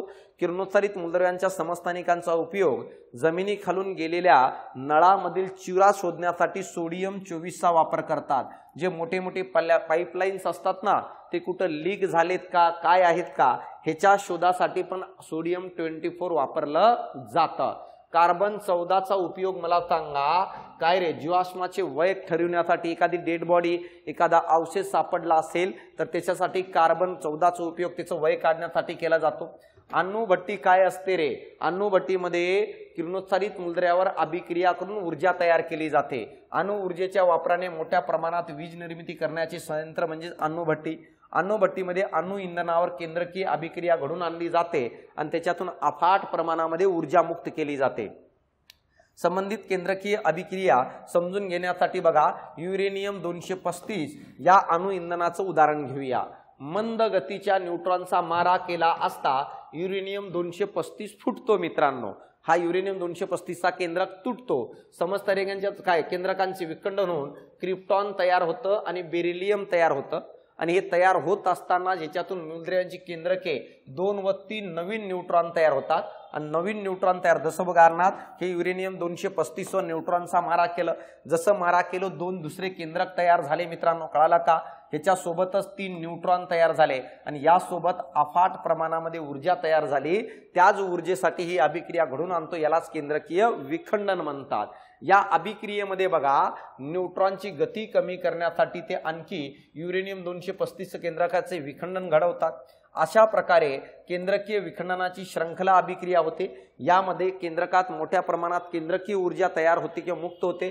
संभाव्य विस्फोट टाळण्यासाठी श्रृंखला अभिक्रिया नियंत्रित करावी लागते, नाहीतर एकदा स्फोट झाला तर अणुभट्टी फुटू शकते. मित्रांनो, अणुभट्टीमध्ये श्रृंखला अभिक्रिया नियंत्रित करण्यासाठी, न्यूट्रॉनचा वेग कमी करण्यासाठी, त्यांची संख्या कमी करण्यासाठी काही घटकांची गरज असते. मित्रांनो, आणि या सगळ्या नियंत्रणासाठी मॉडरेटर किंवा संचलक किंवा मंदक म्हणून काही घटकांचा वापर केला जातो. बघा, न्यूट्रॉनचा वेग कमी करण्यासाठी ग्राफाइटच्या कांड्या वापरतात, जड पाणी वापरलं जातं, हे आपल्याला कळणं गरजेचं आहे. मग आयोगाने विचारलं मॉडरेटर म्हणून कोणाचा वापर होतो रिॲक्टर मध्ये, ग्राफाइट आणि जड पाणी, हे आपल्याला समजणं गरजेचं आहे. कंट्रोलर कोण असतं, कंट्रोलर अभिक्रिया थांबवण्याचं काम करतं, जो न्यूट्रॉनचं शोषण करून घेतो. मित्रांनो, न्यूट्रॉनची संख्या कमी करतो किंवा न्यूट्रॉनला संपवण्याचं कार्य करतं, त्याला कंट्रोल म्हणतात. यासाठी बोरॉन, कॅडमियम, बेरिलियम यासारख्या पदार्थांचा वापर केला जातो, यासारख्या पदार्थांच्या कांड्यांचा वापर केला जातो. विखंडन प्रक्रियेत निर्माण झालेली उष्णता पाण्याचा शीतकुलंट म्हणून वापरून बाजूला काढली जाते. उष्णतेने पाण्याची वाफ करून वाफेच्या साहाय्याने टर्बाईन फिरून त्याचं रूपांतर विद्युत धारेत केलं जाते. भारतामध्ये 8 ठिकाणच्या वीज निर्मिती केंद्रकामध्ये एकूण 22 अणुभट्ट्या कार्यान्वित आहे सध्यामध्ये. अप्सरा ही मुंबईच्या भाभा अणुसंशोधन केंद्रात 4 ऑगस्ट 1956 कार्यान्वित झालेली काय रे पहिली अणुभट्टी आहे कोणती मित्रांनो अप्सरा। भारतात थोरियम 232 हा मूलद्रव्याचे साठे मोठ्या प्रमाणात असल्याने भारतीय वैज्ञानिकांनी पुढील काळासाठी थोरियम 232 पासून युरेनियम 233 समस्थानिकांच्या निर्मितीवर आधारित अणुभट्ट्यांची योजना विकसित करण्याचा प्रयत्न करत आहे। का? कारण थोरियमचा वापर करता यावं, कारण त्याचा साठा भारतामध्ये काय आहे भरपूर आहे। तर बघा मित्रांनो 8वीच्या भाग 1 मध्ये मी निम्म पार्ट कव्हर करून टाकलेला आहे। भाग 2 घेऊन येतो मी तुम्हाला याच YouTube चॅनलवरती, ज्याच्यामध्ये राहिलेला 8वीचा पूर्ण भाग मी तुम्हाला कव्हर करून देणार आहे। बारकाईने बघा, जो फॅक्च्युअल डेटा आहे त्याला रिवाइज करा। ही नोट्स मी तुम्हाला सायन्स बाय अशोक पवार या टेलिग्राम चॅनलला उपलब्ध करून देणार आहे। आवर्जून तुम्ही काय करा मित्रांनो माहित आहे की टेलिग्राम चॅनल जॉईन करा, YouTube चॅनलला सबस्क्राइब करून ठेवा। येणाऱ्या काळात मेगा रिव्हिजनचे सेशन्स होणार आहे, ज्याचा फायदा तुम्हाला येणाऱ्या काळात 100% होणार आहे मित्रांनो। तर बघा वेळ आहे कमी म्हणून मी फास्ट घेतोय, पटापट डिटेक्ट करण्याचा प्रयत्न करा। तर चालतं विद्यार्थी मित्रांनो, या ठिकाणी मी थांबतो। भेटू आपण पुढच्या लेक्चरला। धन्यवाद।